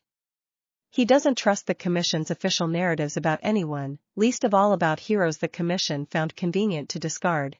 That might make this worse, not better, MT Lady said. A hostile investigator, we could plan around. We'd know exactly what they wanted and exactly how far they'd go to get it. A worried one who actually cares what happened to us is going to dig deeper, not less, because he's not trying to close a file. He's trying to understand a person. Izuku had no answer for that immediately, because he recognized, with the particular discomfort of a truth he did not want to sit with, that MT Lady was almost certainly right. He did not decide to approach Aizawa directly until nearly 2 weeks later, after long nights spent weighing every alternative the book's chapters on concealment could offer against the simple, stubborn fact that his teacher's concern, once fixed on a question, rarely dissolved on its own. Avoidance, he eventually concluded, was not actually a strategy here. It was simply delay, and delay against a man whose entire quirk and temperament were built around patient, relentless observation would only buy time, not resolution. He found Aizawa in the staff office on a quiet afternoon between classes, marking papers with the same flat, economical efficiency he brought to everything, and Izuku sat down across from him with a carefully rehearsed opening that evaporated the instant Aizawa looked up and said, without preamble, "You've been different this year." It was not a question. Izuku had learned, across 2 years in this man's homeroom, that Aizawa rarely asked questions when a statement would do the same work more efficiently. Different how? Izuku asked anyway, buying himself a moment to recalibrate. Steadier. Quieter in a way that isn't exhaustion. Aizawa set down his pen, giving Izuku the particular, undivided attention that students learned early to find faintly unnerving. I've been teaching long enough to know the difference between a student burning out and a student who's found something that's holding them together instead. You found something. Izuku weighed, in the silence that followed, every version of the conversation he could have had instead, every careful evasion the book's chapters on secrecy might have justified. But he found, sitting across from a teacher who had spent 2 years patiently, unglamorously keeping him and his classmates alive through every crisis the hero course had thrown at them, that he did not actually want to lie to this particular person, not entirely, even knowing what the honest version of the truth might cost him. "I found something underneath this school that isn't supposed to exist," he said finally. "And I think you already suspect that, or you wouldn't have asked Nagant's old contacts about 3 names that have nothing obviously in common except timing." Aizawa's expression did not change, but something behind his eyes sharpened, the look of a man confirming a hypothesis he had not been certain he wanted confirmed. "Where are they?" "Safe. Building something that isn't anyone's to take away from them again." Izuku held his teacher's gaze, steady, because steadiness here mattered more than anything else he might have said. "I'm not going to tell you where, not yet, and I'm not going to pretend that's not a risk for me to take with you specifically. But I need you to understand that nothing happening down there is dangerous to anyone who isn't trying to take it away from the people who built it. You're asking me to trust a secret I don't understand, based entirely on the judgment of a teenager. I'm asking you to trust the judgment of the same teenager you spent 2 years teaching to think clearly under pressure," Izuku said. "And I'm asking because I think, out of everyone in this institution who could have started asking these questions, you're the one person who might actually understand why some things need to stay outside the Commission's reach instead of inside it." The silence that followed stretched long enough that Izuku began, despite himself, to second-guess the entire conversation, to wonder whether he had just handed his teacher the first thread of an investigation that would unravel everything the sanctuary had spent a year carefully building. But Aizawa, when he finally spoke, did not reach for a phone, did not reach for any of the institutional levers a man in his position could easily have pulled. "Midoriya." His voice carried a weight Izuku had heard only rarely, reserved for the handful of moments across 2 years when his teacher had decided a lesson mattered more than his usual economy of words. "I have watched this commission discard people I respected for reasons that had nothing to do with competence and everything to do with image, for longer than you've been alive. I closed that report 2 days ago. Whatever you're protecting down there, I'm not interested in handing it to people who've already proven exactly what they do with inconvenient power." Izuku felt something in his chest loosen that he had not fully realized was clenched. "You're not going to ask more?" "I'm going to ask exactly one more thing." Aizawa picked his pen back up, the conversation, in his own quiet way, already beginning to close. "Are they safe?" "Actually safe, not just hidden." "They're safer than they've been since any of this started," Izuku said, and meant it completely. Aizawa held his gaze a moment longer, then returned, deliberately, to the papers in front of him, the closest thing to a dismissal he ever offered, though Izuku understood, leaving the office, that he had just been given something far more valuable than silence. He had been given an ally who had chosen, with full awareness of how much he did not know, to trust him anyway. He did not tell the others everything about the conversation immediately, not because he intended to keep it from them, but because he wanted, for one evening, simply to sit with the relief of it himself before carrying the news back down into the stone room where it would become, inevitably, one more thread in the increasingly complicated tapestry the 4 of them were weaving together, one decision and one risk and one quiet act of trust at a time. When he did tell them, 2 nights later, the reaction was not the relief he had half expected. "You told him?" Lady Nagant's voice was flat, controlled, the particular flatness Izuku had learned meant she was working very hard to keep something larger contained. "You told a commission-affiliated pro-hero, unprompted, that we exist." "I told a teacher I trust more than almost anyone in this institution," Izuku said, holding his ground. "Not the commission. Him. There is no meaningful difference between those 2 things if he ever changes his mind, or if someone above him decides to ask what he knows directly."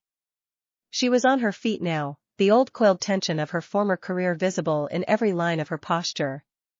"You don't get to make unilateral decisions about all of our exposure because you trust your own judgment about one man's character." "She's right that it wasn't only your risk to take," Namiri said, quieter, but no less firm, "even if I happen to agree that Aizawa's about as safe a person as exists for this particular secret to land on." Izuku absorbed both rebukes without flinching from them, because he recognized, even through his own certainty about the choice, that they were fair. You're right.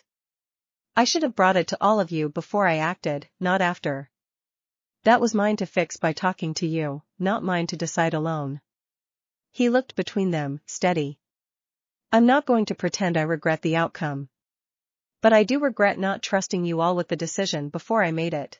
The apology did not dissolve the tension immediately, and Izuku did not expect it to. But Lady Nagant, after a long moment, exhaled and sat back down, some of the coiled readiness leaving her shoulders. Don't do it again, she said. Not because you were wrong this time. Because next time you might not be as lucky in who you choose to trust. I won't, Izuku said, and the promise, quiet as it was, settled into the room as its own small addition to the sanctuary's slowly accumulating foundation, built this time not from triumph but from the harder, more necessary work of a mistake honestly named and corrected. In the weeks that followed, Izuku noticed a subtle change in how the three women approached decisions that touched all of them. Where once he had been, by simple necessity of having found the room first, the de facto center every choice eventually routed through, the sanctuary began, gradually, to develop something closer to genuine shared governance. Small disagreements aired openly rather than absorbed silently, decisions weighed by all four voices rather than proposed by one and ratified by the rest. It was MT Lady who named it first. One evening, watching Lady Nagant and Namuri argue with evident enjoyment over the proper sequencing of an upcoming working, neither willing to concede a point, neither seemed especially upset about losing. This is what it's supposed to look like, isn't it? Not just you teaching, and us learning. All of us actually building this together. That was always the intention, Izuku said. I just don't think I understood, when I first found that door, what building something together would actually require of me. I thought it meant teaching. I didn't realize how much of it would mean learning to let go of being the only person who decided what happened next. Most people never learn that, Lady Nagant said, breaking off from her argument with Namuri long enough to consider him with something that looked almost like respect. Most people who find power like this keep it for exactly as long as it takes to realize sharing the decisions means sharing the control. You haven't done that. I noticed, even when I was still deciding whether to trust any of this. I'm not interested in control, Izuku said. I'm interested in not watching anyone else get discarded the way the three of you almost were. Control isn't the same thing as protection, and I'd rather have the second even if it costs me the first. Namuri studied him for a long moment, something warm and unguarded moving behind her usual composed expression. You say things like that so easily. Do you have any idea how rare that actually is? I don't think it's rare, Izuku said. I think it's just what the book asks of anyone who actually wants this to work. Maybe, she allowed. Or maybe the book simply found the right person to teach it to first. He did not have an answer for that, and did not try to manufacture one, content instead to let the observation settle into the quiet, accumulating warmth of an evening that asked nothing more of him than to keep showing up, the same way he had every night since the first time he opened that door alone. Chapter 8.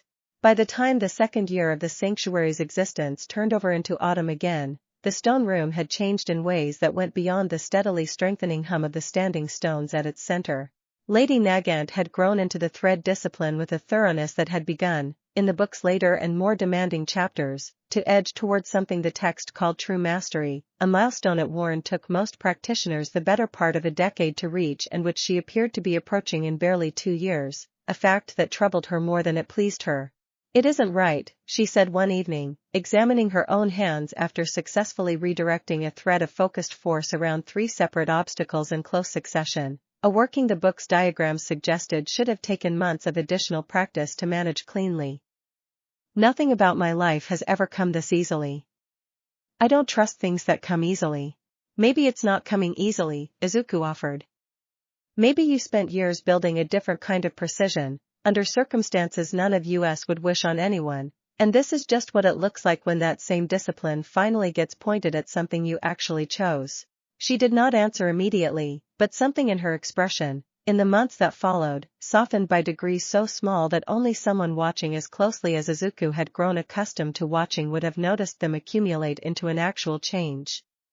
She began, gradually, to speak more in their sessions, not about her old work, which remained largely off limits even now, but about smaller things, a preference for a particular tea Namiri kept stocked in the staff lounge, an old habit of counting ceiling tiles that she admitted, once, almost embarrassed, had started in a holding cell and never fully left her.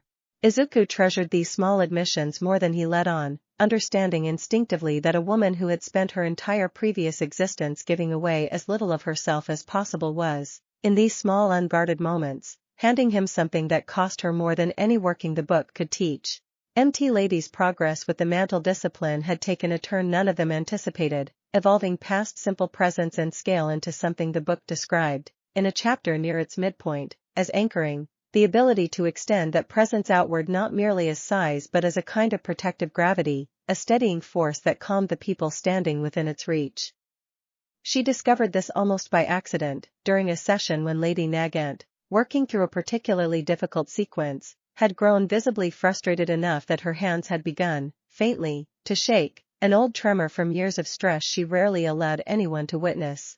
MT Lady, without consciously deciding to, had reached out, not physically, but with the slow expanding warmth of her growing discipline, and the tremor had simply stopped, smoothed away by something that felt, Lady Nagant admitted afterward, almost embarrassed by her own gratitude, like being steadied without anyone actually touching her. I didn't know I could do that, MT Lady said, staring at her own hands with the same wonder Lady Nagant had directed at hers weeks earlier. The book calls it the rarest branch of the discipline, Izuku told her, having spent the following nights poring back through the relevant chapter with focused attention. Most practitioners never develop it at all. It requires wanting, more than anything else, to protect the people around you rather than simply to be powerful in front of them. That's not rare for me, MT Lady said, quiet in a way her old public persona had never permitted. I spent 10 years performing confidence for cameras that never once asked whether I actually felt steady underneath it. Maybe this is just the first time anyone's let that actual wanting go somewhere useful. Namiri, for her part, had pushed the veiled discipline far enough that she had begun, cautiously, exploring its rarest and most demanding application, a working the book called the Mask of Unbecoming, which did not redirect attention away from a place or a thing but allowed the practitioner, for a brief, costly span of time, to alter how their own presence registered to anyone observing them, not a disguise so much as a deliberate unmaking of the assumptions an observer's mind made on first glance. Do you understand what this means? She asked Izuku, the night she finally produced a stable version of the working, standing in front of him as a stranger might see her, the familiar warmth of her bearing replaced by something flatter and entirely unremarkable, easy to overlook, easy to forget. For 10 years the entire industry built an opinion of me out of nothing but how I looked standing in front of a camera. And it turns out the truest version of power I've ever held is the ability to simply decide, on my own terms, whether anyone gets to look at all. It's also a little unsettling, Izuku admitted, watching the working hold steady. I almost didn't recognize you. Good. The shimmer dropped, and the familiar, warm presence of the woman he had come to know across 2 years of careful practice settled back into place, vivid and entirely hers again. That's exactly the point. The industry only ever got to define me because I let them have access to all of it, all the time, with nothing held back. I think I'm done doing that.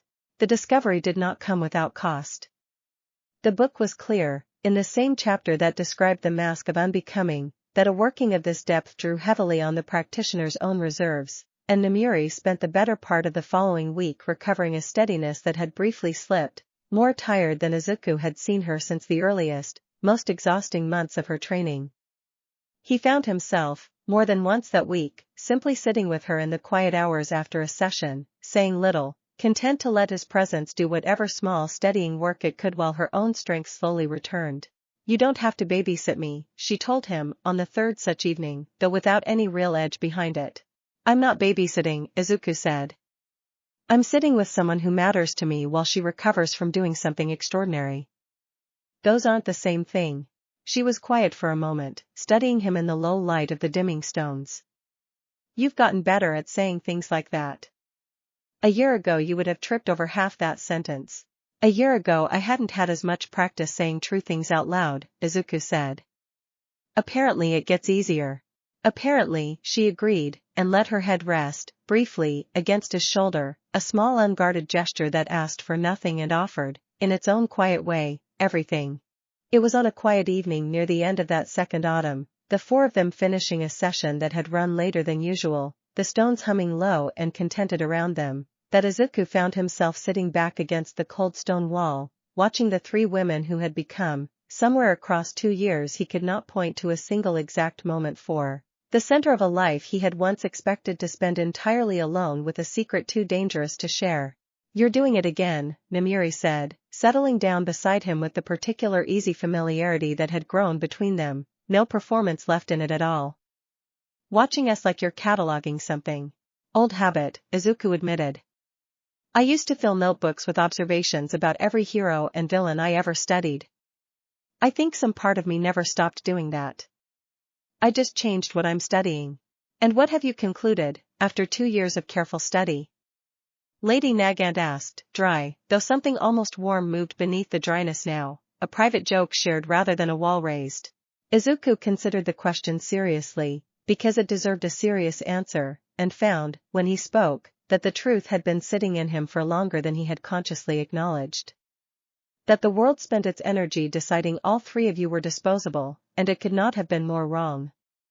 That whatever this is becoming, between the four of us, it's stronger than anything any institution built on inheritance and image could ever produce, because it's built on something none of them can audit or revoke or take back once it's rooted. MT Lady, stretched out near the stone circle's edge with her eyes closed, smiled without opening them. "That was almost poetic, Midoriya." "It was honest," Izuku said, feeling heat rise faintly in his face despite himself. "I'll let you decide what category that falls into." None of them pushed the moment further that night, content to let it settle, unhurried, into the same patient foundation the book had taught them to build everything else on. But Izuku noticed, walking back up through the long dark stairwell toward the ordinary world above, that something fundamental had shifted in how the four of them moved around each other now, a closeness that had stopped pretending to be merely practical and had begun, slowly and without anyone forcing the pace, to become something else entirely. He did not yet know that the sanctuary's quiet, settled rhythm was about to be tested again, more severely than any inspection or investigation had managed so far. He only knew, climbing back up into the cold autumn night above, that whatever came next, he would not be facing it alone, and that the three women waiting below had become, in the truest sense the old book described, not merely his students or his allies, but his family, bound by something stronger than blood because it had been chosen, deliberately, every single day since the night each of them first walked through that ancient iron door. Chapter 9. The call came through Lady Nagant's old contact on a night in early winter, the third year of the sanctuary's existence settling into the same patient rhythm that had carried it through 2 previous winters without serious incident, and the message itself was short enough that Izuku read it twice before the weight of it fully landed. A villain operating in the city's southern industrial district had begun targeting retired and discredited heroes specifically, 3 confirmed incidents over the past month, each one a former pro who had left active service under circumstances the public had judged harshly, each one approached and attacked with a precision that suggested deliberate selection rather than coincidence. The commission had classified the pattern internally but had not yet released it publicly, wary, Lady Nagant's contacts suggested, of drawing attention to exactly how many discarded heroes the system had quietly produced over the years. "He's calling himself the Reckoner," Lady Nagant said, relaying the rest of what she'd learned with her usual flat precision, though something colder moved beneath it tonight.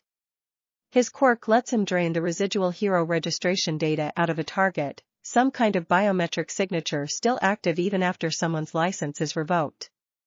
He's not just attacking discarded heroes. He's harvesting something from them. The commission doesn't know what he intends to do with it yet." "Why discarded heroes specifically?" MT Lady asked, though something in her voice suggested she already suspected the answer and did not like it. "Because they're undefended," Namiri said quietly. "No agency backing. No public sympathy if they go missing.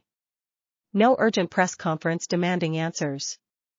The commission can sit on this pattern for weeks specifically because the victims are exactly the kind of people nobody is in a hurry to ask about." Izuku felt the old, familiar cold settle into his chest, the same one that had first moved through him watching Namiri's contract get terminated in language designed to avoid ever naming what had actually been done to her. How many more names are on a list like that? People the public decided to stop watching. More than you'd want to know, Lady Nagant said. And if this villain is specifically hunting people who match that profile, that means the three of us are exactly the kind of target he'd be looking for, if he ever found out we still existed. The implication sat in the stone room for a long moment, heavy and unmistakable. Izuku had spent 3 years building a sanctuary explicitly designed to protect people the world had discarded, and now, for the first time, that very design had revealed its own vulnerability. Anyone hunting discarded heroes would, sooner or later, have every reason to look for exactly the kind of people the sanctuary had gathered. Then we don't wait for him to find us, Izuku said, and the decision crystallized in him with a clarity that surprised even himself, given how carefully he had spent 3 years avoiding exactly this kind of exposure. We find him first. It was Namiri who voiced the obvious objection, though Izuku could see in her expression that she had already half decided to support the plan regardless of how she phrased her hesitation. That means using what we've built, outside this room, where people might see it. 3 years of careful concealment, and you want to spend that on a single villain case the Commission is already supposedly handling. The Commission is sitting on a pattern because the victims are inconvenient, Izuku said. I don't trust them to actually solve this quickly, and I'm not willing to wait and find out how many more people get hurt while they decide how urgent it is to act. We don't have to reveal everything. We just have to be careful about what we show, and to who. And if we're seen, Lady Nagant pressed, by anyone other than the villain himself. A camera. A bystander. Another hero responding to the same incident. Then we manage that the same way we managed the inspection, Izuku said, and looked to Namiri. Can the veiled discipline hold across an active combat situation, not just a static space? Namiri considered the question with the seriousness it deserved, running through the relevant chapters in her mind before answering. It's harder. Combat is chaotic, attention moves faster than I can redirect it cleanly across a held working. But if I'm not trying to hide everything, just the specific signature of what we're doing rather than our physical presence, I think I can manage it. People will see 3 women and a hero student responding to a villain attack. They won't necessarily see anything that registers as magic rather than unusual quirks. That's a meaningful distinction, MT Lady said slowly, turning the idea over. We don't disappear. We just read as something the world already has a category for. Exactly. Izuku felt something settle in him, the shape of an actual plan beginning to take form where moments earlier there had only been urgency. If anyone asks afterward what they saw, the answer should be unusual quirks in action. Nothing that survives a second look is anything stranger than that. Lady Nagant was quiet for a long moment, weighing the plan with the same tactical rigor she had once applied to operations whose stakes were considerably higher than her own continued comfort. I want to be the one who finds him first, she said finally. Not because I doubt the rest of the plan. Because precision work, locating a target before he knows he's being hunted, is still the thing I do better than anyone else in this room, and I would like, for once, to use that particular skill for something that actually deserves it. Then that's where we start, Izuku said. You find him. We plan around what you learn. And nobody walks into this without all 4 of us agreeing first. In the days before Lady Nagant returned with her findings, Izuku found himself unable to settle fully into his ordinary hero course routine, his attention split between the demands of his classes and the low, persistent awareness that somewhere in the city, a man was actively hunting people whose only crime had been falling out of public favor. He caught himself, more than once, drafting and discarding plans in the margins of his class notes, the same restless analytical energy that had once filled notebooks with villain quirk breakdowns now turned toward a different, more personal kind of threat assessment. Uraraka noticed the distraction during a sparring session, calling a pause with a raised hand and a look of genuine concern. You're somewhere else today, Deku. You've been like this for a few days now. Just thinking through something complicated, Izuku said, which was true enough to satisfy the question without inviting a follow-up he was not prepared to answer honestly. I'll be back to normal soon. You'd better be, she said, though her tone carried more warmth than warning. We've got the practical exam coming up, and I need my actual training partner, not whatever half of you is currently here. He promised her he would be, and meant it, though the promise required a discipline of compartmentalization the book itself addressed only briefly, in a short passage on the burden of maintaining two lives simultaneously that Izuku found himself rereading more than once in the days that followed, searching for guidance that the text, in its quiet, practical way, mostly left him to work out for himself. It was, he reflected later, the first time the sanctuary's quiet, internal practice had ever needed to translate directly into action in the world above, and he found himself thinking, as the four of them began the careful work of preparing for exactly that this was the test the book's earliest chapters had warned him to expect eventually, the moment when a discipline built in safety had to prove it could hold up under the weight of genuine danger. The preparation itself took the better part of a week, longer than any of them would have liked given the urgency of the timeline, but Izuku insisted on it regardless, drawing on a lesson the book had repeated often enough in its chapters on combat application that he had begun to think of it as a kind of personal creed. Haste born from fear produces mistakes that patience would have avoided, and a sanctuary that abandoned its own careful discipline the first time real danger appeared would have learned nothing from the years spent building that discipline in the first place. They drilled the plan in the stone room each evening, Lady Nagant walking them through the warehouse district's layout from memory with the same exacting precision she had once applied to far more dangerous operations, Namuri testing the limits of how far her veiled discipline could extend across a moving, chaotic scene rather than a single static room, MT Lady practicing the speed at which she could shift between her smaller, unobtrusive form and the steadying presence the mantle discipline required without losing the thread of either. We're not soldiers, Lady Nagant reminded them more than once, the old discipline of her former career surfacing in language that none of the others would have chosen for themselves but all of them recognized as useful regardless. We don't need to be perfect. We need to be coordinated, and coordination is just patience applied at the right moment instead of the wrong one. That's almost exactly what the book says about the thread discipline, Izuku observed, and watched something flicker across her expression that looked, for just a moment, like quiet pride at the comparison. By the time the week ended, the plan had been refined past the point where any of them could find a meaningful flaw in it, and Izuku found himself grateful, watching the three women run through the sequence one final time with the easy, practiced confidence of people who trusted each other completely, that whatever came next, they would face it as something the sanctuary's years of careful work had actually prepared them for, rather than something improvised in a moment of pure desperation. Lady Nagant found the Reckoner's pattern within 4 days, a feat that would have taken the Commission's analytical division considerably longer, working as she did from instincts trained across a career the Commission itself had once weaponized for exactly this kind of precision. The villain operated from a cluster of abandoned warehouses near the old industrial port, choosing targets through what appeared to be a methodical review of public hero attrition records, the same kind of pattern report that had once nearly exposed the sanctuary itself, now turned toward a far darker purpose by someone who had drawn very different conclusions from the same underlying data. He's not improvising, she reported, laying out a hand-drawn map of his recent movements with the same care she might once have used to brief an extraction route. He's working from a list. A real one, not speculation. Someone gave him access to attrition data that should have been internal to the Commission, which means either he has a source inside, or he built his own version of the same report through entirely legal public records, patient enough to do the analysis himself. Do we know who's next on the list? MT Lady asked, and there was an edge in her voice now that had nothing to do with theatrical confidence. Not with certainty. But the pattern suggests he's working roughly chronologically, oldest controversies first, working forward toward more recent ones.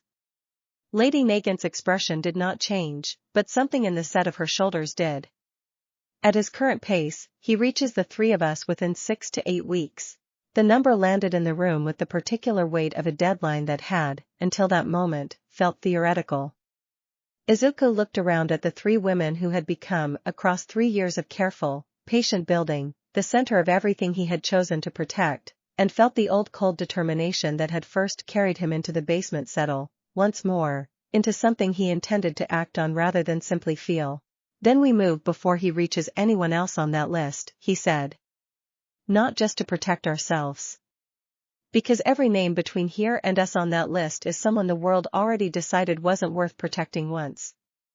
I'm not interested in proving that decision right by waiting for him to come to us.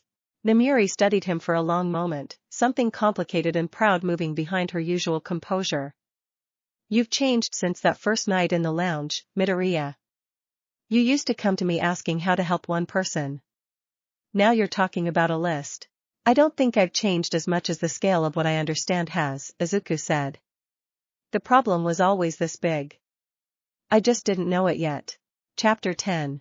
They moved on the Reckoner's next predicted target 3 weeks later, a retired hero named Toru Sasaki whose career had ended a decade earlier under a controversy so minor by the standards Izuku had come to recognize that it barely registered as worth ending a career over, a single ill-considered public statement, made in frustration after a difficult rescue, that had been clipped from its context and replayed until it overshadowed 20 years of otherwise unremarkable, reliable service. Lady Nagant had tracked the Reckoner's movement toward Sasaki's current residence, a modest apartment on the city's edge where the man now worked, anonymously, as a building maintenance supervisor, his old hero identity folded away so thoroughly that even his neighbors apparently had no idea what he had once been. It was, Izuku thought, watching the building from a careful distance as the sun set on the night they had chosen to intervene, exactly the kind of quiet, diminished life the industry expected its discarded heroes to disappear into, and exactly the kind of life that made him an easy, undefended target for someone hunting precisely that profile.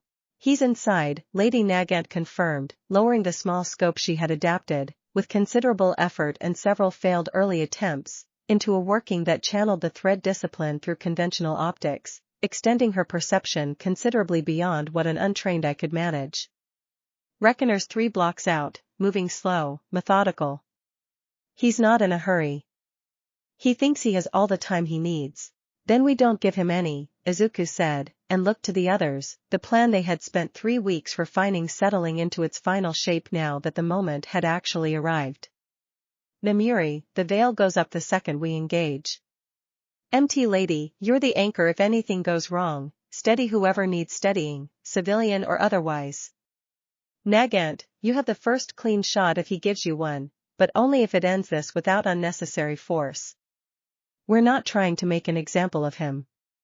We're trying to stop him and get Sasaki somewhere safe. And if he doesn't give me a clean shot, Lady Nagant said.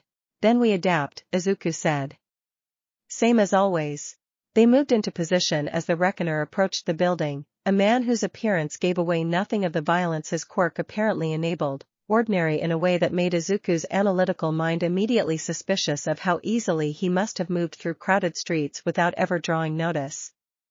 The Reckoner entered the building's lobby with the unhurried confidence of someone who had done this exact sequence 3 times already and expected the 4th to proceed identically. It did not. Izuku met him in the stairwell between the 2nd and 3rd floors, stepping out from the shadow Namiri's working had folded around him just long enough to close the distance, and the Reckoner's surprise, when it registered, lasted barely a second before his quirk activated, a visible pulse of dark energy gathering around his outstretched hand, reaching for the same biometric signature he had apparently drained from 3 previous victims. It found nothing to take. Izuku, 2 years into a discipline built on foundations the modern quirk system had no framework for, simply did not register as a target the Reckoner's ability recognized, and the brief, startled confusion that crossed the villain's face in that instant was, Izuku thought afterward, almost worth the risk of the confrontation entirely on its own. What are you? The Reckoner said, recoiling, and Izuku, recalling every lesson the book had patiently taught him about the discipline's relationship to genuine combat rather than simple demonstration, answered not with words but with the first working he had ever mastered, 3 years earlier, alone in a cold stone room with shaking hands, a small, steady flame, called now not from desperation but from total, settled control, enough to force the Reckoner back from the stairwell and by the precious seconds the rest of the plan required. Lady Nagant's shot, when it came, was not lethal, was never intended to be, a precise working of the thread discipline that found the exact nerve cluster controlling the Reckoner's quirk activation and disrupted it cleanly, the same kind of surgical, restrained precision that had once made her the Commission's most effective and most quietly weaponized operative, now turned, for the first time in longer than she cared to count, toward an outcome she had actually chosen herself. The reckoner went down hard, his quirk sputtering out mid-activation, and the entire confrontation, from Izuku's first step out of the shadow to the villain's collapse against the stairwell wall, took less than 90 seconds. Clean, Lady Nagant said, lowering her hand, something in her voice that was not quite satisfaction but sat close enough to it that Izuku noticed. No collateral. No civilian exposure beyond Sasaki himself, and he's 3 floors up, probably hasn't even heard anything yet. Namuri? Izuku called, and from the stairwell's shadowed corner she stepped forward, her working still holding steady around them, the faint violet shimmer of the veiled discipline settling over the entire scene like a held breath. Holding, she confirmed. Anyone who looks at this hallway in the next few minutes sees a quirk confrontation, nothing more. I can't hold it indefinitely, but it'll last long enough for us to clear the scene and get a statement to the responding heroes that matches what they'll actually find. MT Lady, who had remained outside the building in her smaller form, monitoring the street for any sign of civilian attention the confrontation might have drawn, appeared in the stairwell doorway a moment later, the faint steadying warmth of the mantle discipline already extending outward, settling over the scene with the particular calm she had learned, across 3 years of practice, to offer without being asked. Streets clear. I called it in anonymously, gave the responding team enough detail to find him without naming any of us. Izuku looked down at the reckoner, unconscious now, his quirk neutralized. The immediate threat to Sasaki and whoever else remained on his list ended cleanly enough that the official record would likely never include any mention of what had actually intervened to stop him. It was, he thought, exactly the outcome the sanctuary had been built to produce, real protection, delivered to people the system had already decided did not deserve urgent attention, accomplished entirely outside the system's awareness and therefore entirely outside its ability to take credit, or blame, or control. We should go, he said. Before the responding team arrives.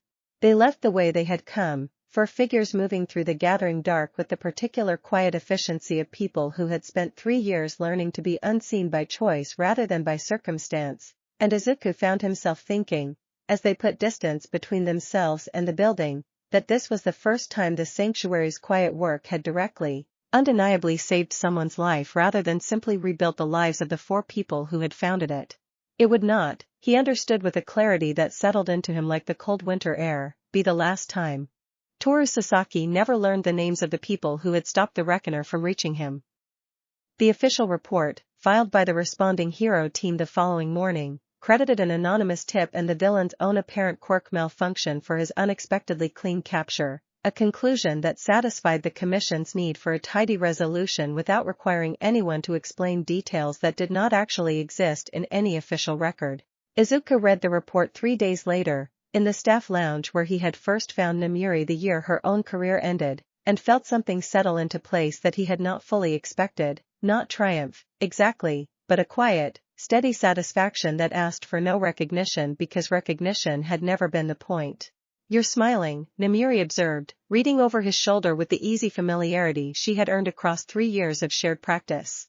I'm thinking about how strange it is, Izuku said, that the best work we've ever done together will never be credited to any of us, and somehow that doesn't bother me at all. It's not strange, Lady Nagant said, from where she sat across the small table, her own expression unusually open. It's the entire point of what you built. Power that doesn't need the world's permission or its applause to matter.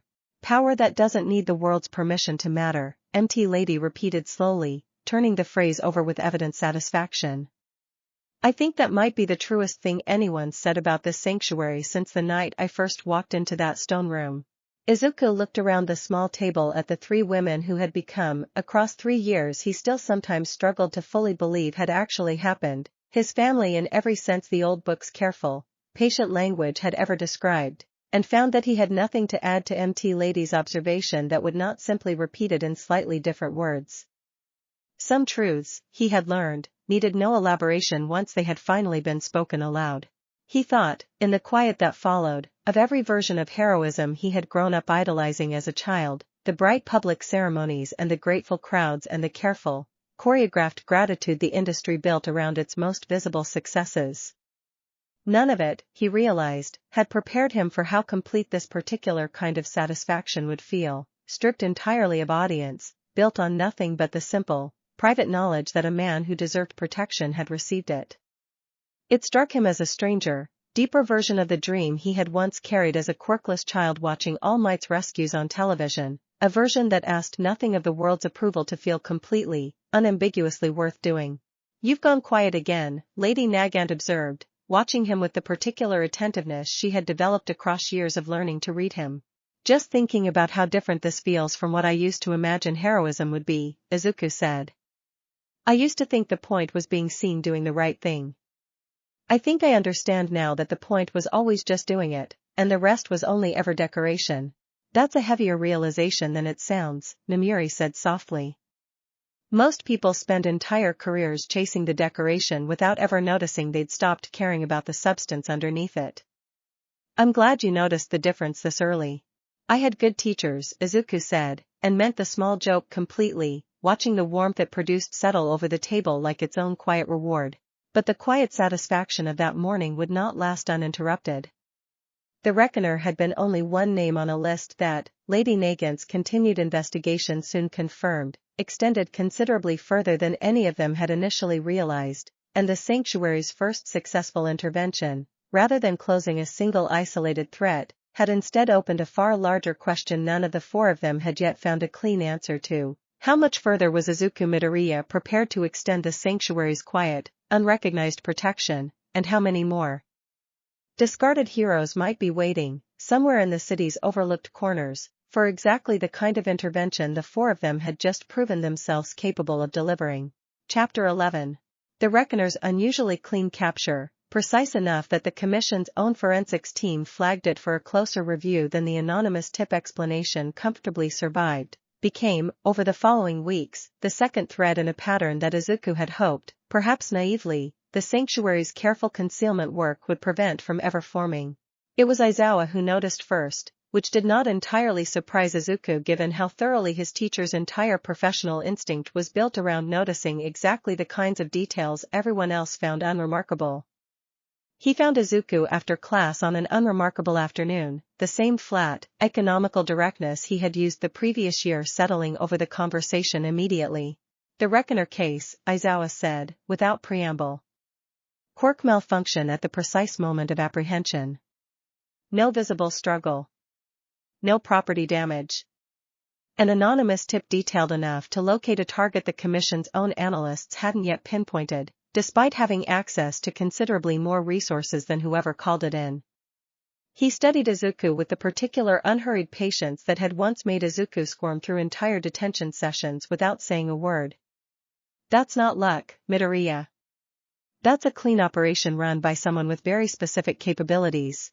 Izuku weighed his answer carefully, aware that the conversation he had once had with this same man, nearly 2 years earlier, had bought the Sanctuary a measure of protection precisely because he had chosen honesty over evasion. "It might have been us," he said finally. "I'm not going to pretend you haven't already worked that out." "I worked it out the moment I read the report," Aizawa said. "I'm not here to ask if it was you. I already know it was.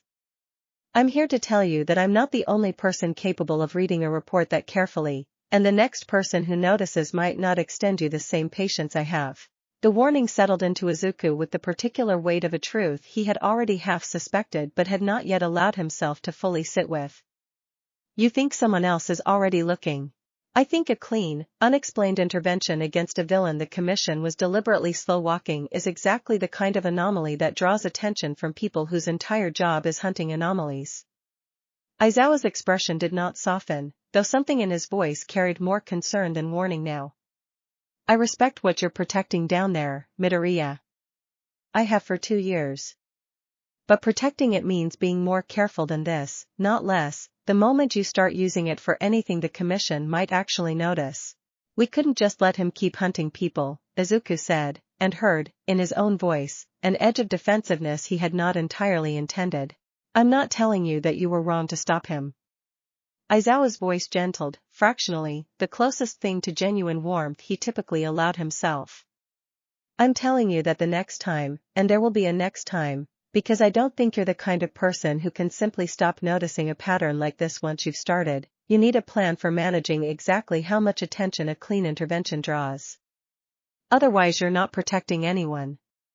You're just delaying the moment someone connects the dots all the way back to whatever you've actually built. Izuku carried that warning back down into the stone room that evening, and the conversation it sparked among the four of them ran later into the night than any session had in months, the easy confidence of the Reckoner's successful resolution replaced now by a far more sober accounting of exactly how much risk that success had actually cost them. He's not wrong, Lady Nagant said, once Izuku had relayed the full conversation. I should have anticipated this. A clean capture is its own kind of evidence, even without a single witness who can name us directly.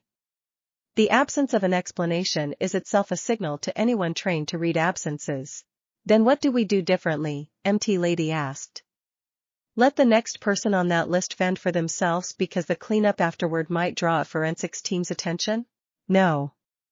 Izuku's answer came immediate, unhesitating, though he recognized, even as he said it, that the simple force of his conviction did not actually answer the harder, more practical question underneath it. But we need a better story for what happens after, not just a better working for what happens during.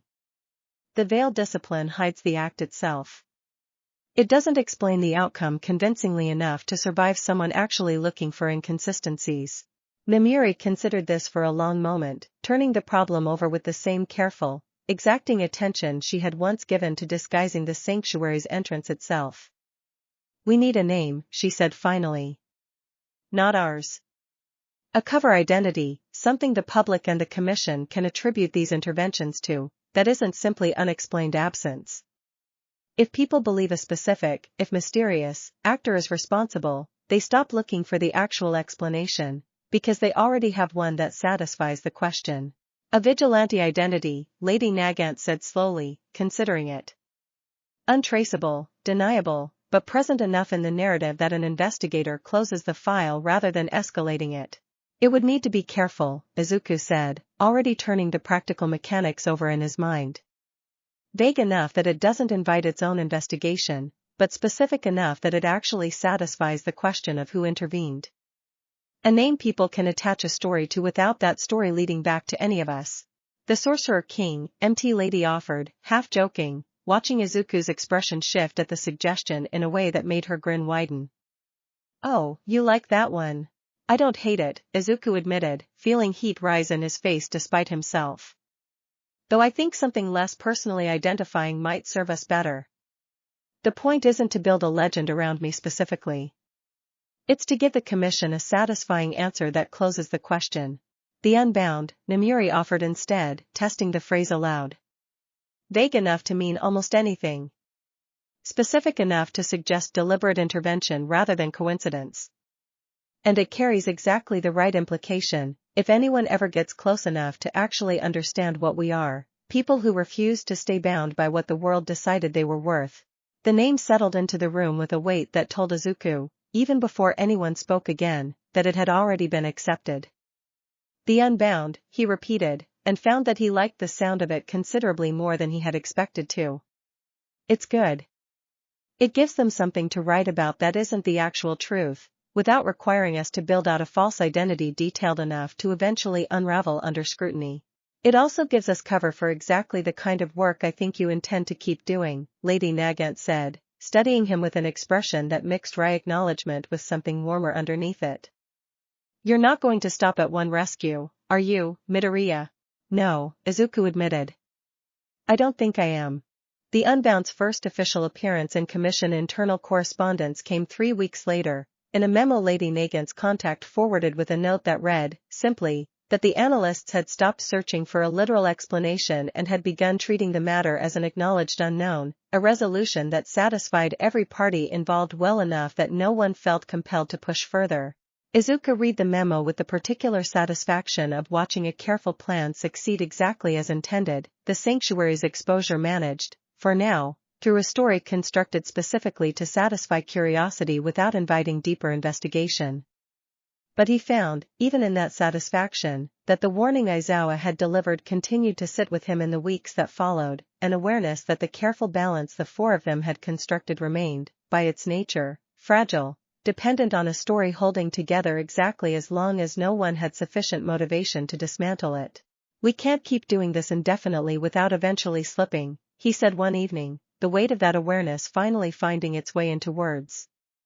Every intervention is a risk, even with the cover story. Every rescue is one more data point someone patient enough could eventually use to find a pattern even the unbound can't fully explain away. Then we accept the risk, Namiri said simply, because the alternative is letting people get hurt to protect a secret that was never supposed to exist purely for its own sake. The book itself says the discipline exists to be used, Midoriya. Not hoarded. I know that, Izuku said. I just want all three of you to understand exactly what you're choosing, every time we do this. I won't make that choice unilaterally again. Not after Aizawa. We already understand, Lady Nagant said, quiet and firm. We've understood since the night we each walked through that door. None of us came to this sanctuary looking for safety alone. We came looking for something worth the risk of losing what little safety we had left. This is that. It always was.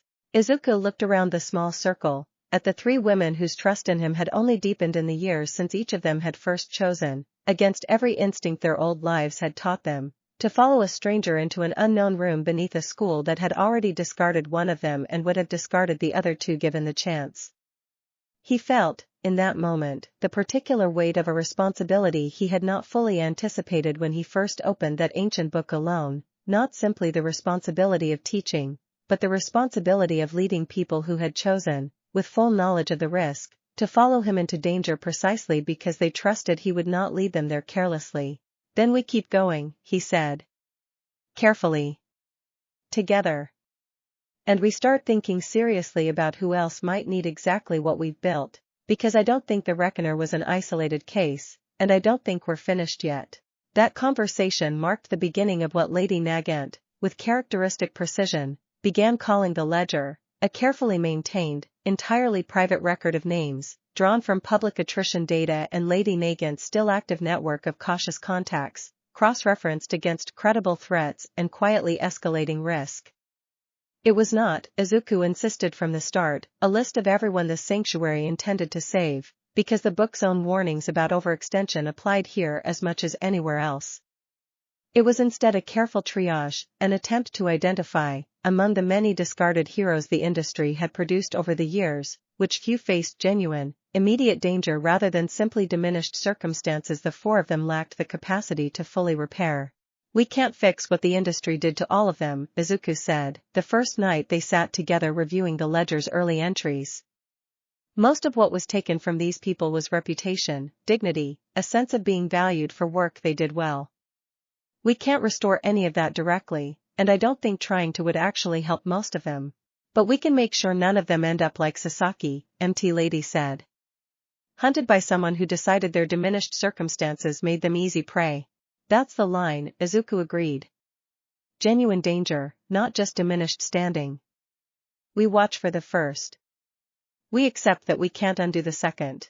It was a harder distinction to hold consistently than any of them initially expected, and Izuku found himself, in the weeks that followed, returning often to the discomfort of names on the ledger that did not yet meet the threshold for intervention but nonetheless represented lives the industry had quietly, casually ruined.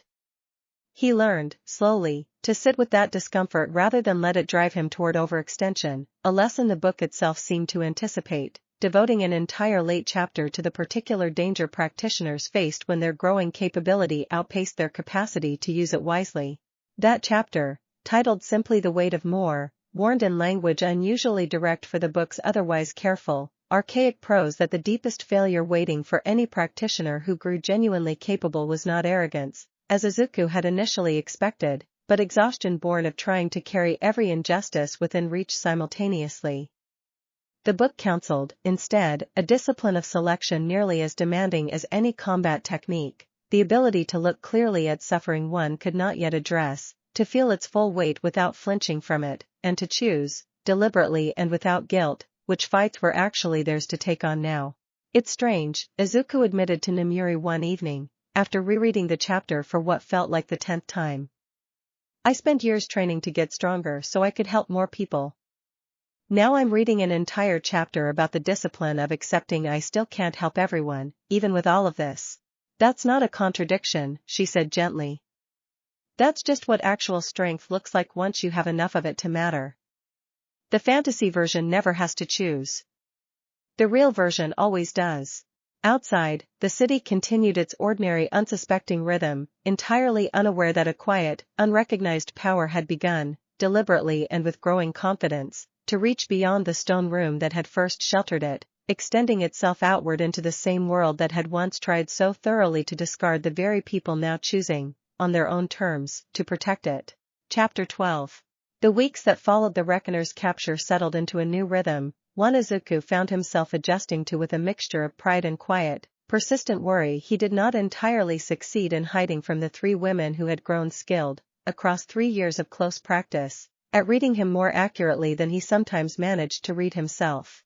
"You're doing the thing again," MT Lady said, one evening, watching him stare at a folder of notes Lady Nagant had compiled on 3 more names that fit the pattern they had first recognized in the Reckoner case, heroes whose controversies had quietly ended careers that deserved better endings. "Carrying all of it like it's yours alone to carry, even now." "It is partly mine to carry," Izuku said. "I'm the one who decided we should start doing this at all." "You decided we should start," Lady Nagant corrected, looking up from the same folder with an edge of impatience that had softened, over the years, into something closer to affectionate exasperation. 3 other people agreed, with full understanding of the risk, and have kept agreeing every single time since. You didn't drag any of us into this. We walked in beside you, and we intend to keep walking, whether or not you let yourself believe that's actually true. Izuku absorbed the correction the way he had learned to absorb most things from her, directly, without deflecting. "I believe it," he said. "I think some part of me just hasn't fully caught up to believing it the way you all clearly already have." "Then let us help you catch up," Namiri said, settling beside him with the easy, unguarded familiarity that had become, across 3 years, simply how she existed around him now, no performance left in it, no careful professional distance maintained for anyone's benefit but their own genuine closeness. "You spent a year alone with this before any of us arrived. I think some part of you is still bracing for the moment we decide it's too much and walk away. We're not going to. I need you to actually hear that, not just agree with it politely." The directness of it caught him slightly off guard, the way her honesty sometimes still did even after years of growing accustomed to it, and he found himself looking at her for a long moment before answering, weighing how much of the truth he was finally ready to say aloud. "I hear it," he said finally. "I think I'm only now starting to actually believe it, rather than just hoping it's true." "Good," she said simply, and something in her expression, warm and steady and entirely without the old theatrical performance that had once defined every public version of her, told him she meant exactly what she said and nothing less. The conversation lingered with him for days afterward, surfacing at odd moments between classes, during sparring drills with Bakugo that required half his usual attention because the other half remained occupied turning Namiri's words over and over, testing them against every old fear he had carried since the night he first decided to keep his discovery secret rather than risk losing it by sharing it too widely. He thought, more than once, about how strange it was that the thing he had once feared most, the possibility that revealing himself would cost him everything, had instead produced the opposite outcome entirely. 3 people who had chosen, repeatedly and with full knowledge of the risk, to stay. He mentioned this once to Aizawa, in the careful, oblique way he had learned to discuss the sanctuary with his teacher without revealing details that remained, by mutual unspoken agreement, outside the scope of what either of them needed to say aloud. "I think I expected this to eventually fall apart," he admitted. "Not because anyone did anything wrong. Just because that's what I assumed extraordinary things did, eventually. Fall apart, or get taken away." Aizawa considered this with his usual unhurried patience. "Some things fall apart because they were never built on anything solid to begin with," he said. "Others don't, because the people holding them up decided, deliberately, to keep doing the work required to hold them. I think you already know which one you built, Midoriya. You just haven't finished giving yourself permission to trust it." It was, Izuku thought, exactly the kind of insight his teacher offered rarely but with devastating accuracy when he chose to offer it at all, and he carried the observation back down into the stone room that evening with a clarity that had been building for months finally settling into something he no longer needed convincing of. It was MT Lady who finally said the thing none of them had fully voiced yet. On a quiet evening near the end of that third year, the stones humming low and contented around them after a long session that had left all four of them comfortably tired in the particular way real progress always did. "I want to say something," she began, and something in her tone made the other three go still, attentive in the specific way the sanctuary's careful practice had taught all of them to be when something genuinely mattered was about to be spoken. "I've been thinking about this for a while, and I don't think waiting any longer makes it less true, so I'm just going to say it plainly. What's grown between the four of us over these 3 years, it isn't just trust anymore. It isn't just gratitude, or shared practice, or even family in the careful, distant way that words sometimes get used. I think we care for you, Midoriya, in a way that goes well beyond friendship. I think you might feel something close to that for all three of us too, and I think we've all been circling that truth for long enough that someone needed to finally just say it out loud." The silence that followed was not uncomfortable, though it carried a weight that none of them rushed to fill. Izuku felt his heart pounding in a way that had nothing to do with the physical exertion of the evening's practice, and he looked between the three women who had become, across 3 years he still occasionally struggled to fully believe had actually happened, the absolute center of a life he had once expected to live entirely alone with a dangerous secret too large for any one person to carry comfortably. "I think you're right," he said finally, quiet, honest, the careful analytical precision he brought to almost everything else in his life entirely absent now, replaced by something simpler and more vulnerable than he often allowed himself to be. "I felt it building for a long time. I just didn't know how to say it without it sounding like I was trying to claim something none of you had actually offered yet." "We're offering it," Lady Nagant said, her voice steady despite the visible effort it clearly took her to speak this plainly about something that touched a part of her she had spent years learning to protect rather than expose. "I don't make declarations like this easily. I want you to understand what it costs me to make one now, and I want you to understand that I'm making it anyway, because I've decided, after careful consideration, that you're worth the risk." "That might be the most romantic thing I've ever heard you say," Namiri said, soft laughter threading through words that carried genuine warmth beneath the teasing. "Careful consideration.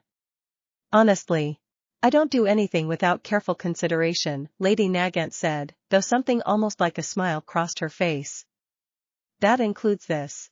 Izuku looked at the three of them, at Namiri's warm, open affection and Lady Nagant's hard one, deliberate vulnerability, and MT Lady's brave, unhesitating honesty, and found that the words, when they finally came, arrived simply, without the careful rehearsal he might once have needed to manage something this significant. "I care for all three of you, more deeply than I've ever let myself say out loud," he said. "I think I have for longer than I admitted even to myself, because I didn't want to complicate something that already mattered more to me than almost anything else in my life. But I don't think this complicates it. I think it's just the truest version of what we already built."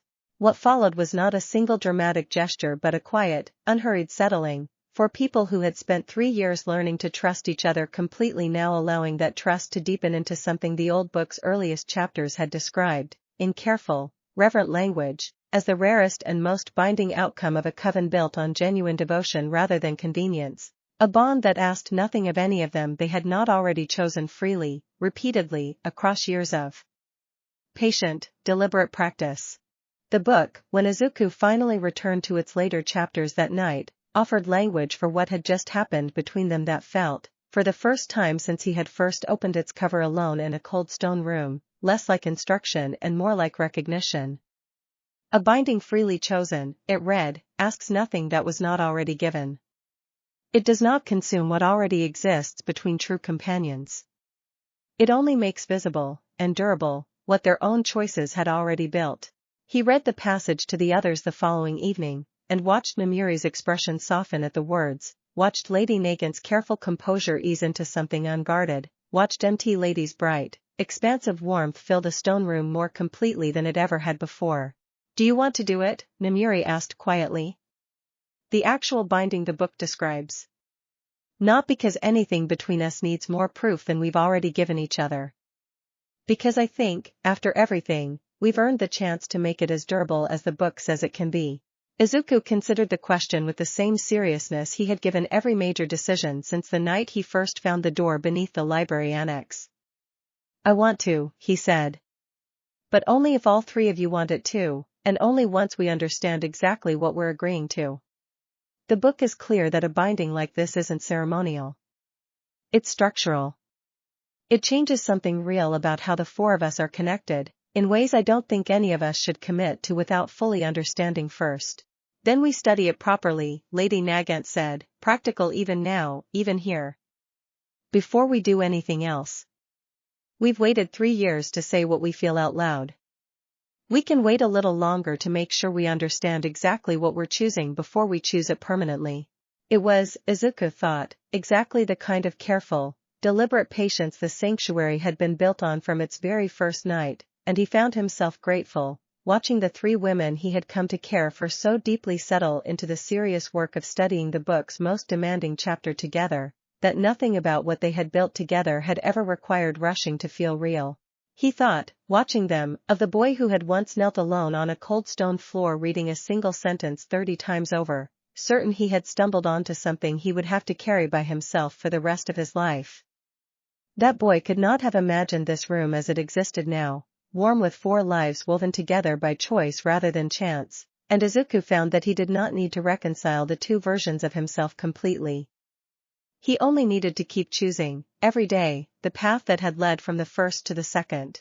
Outside, the 4th year of the sanctuary's existence was beginning to settle over Tokyo, and somewhere above the hidden stone room, the city continued its ordinary unsuspecting rhythm, entirely unaware of how much had just changed in the quiet space it had unknowingly sheltered for 3 years, and entirely unaware of how much more would change before that sanctuary's story reached whatever its true, hard-won ending was eventually going to be.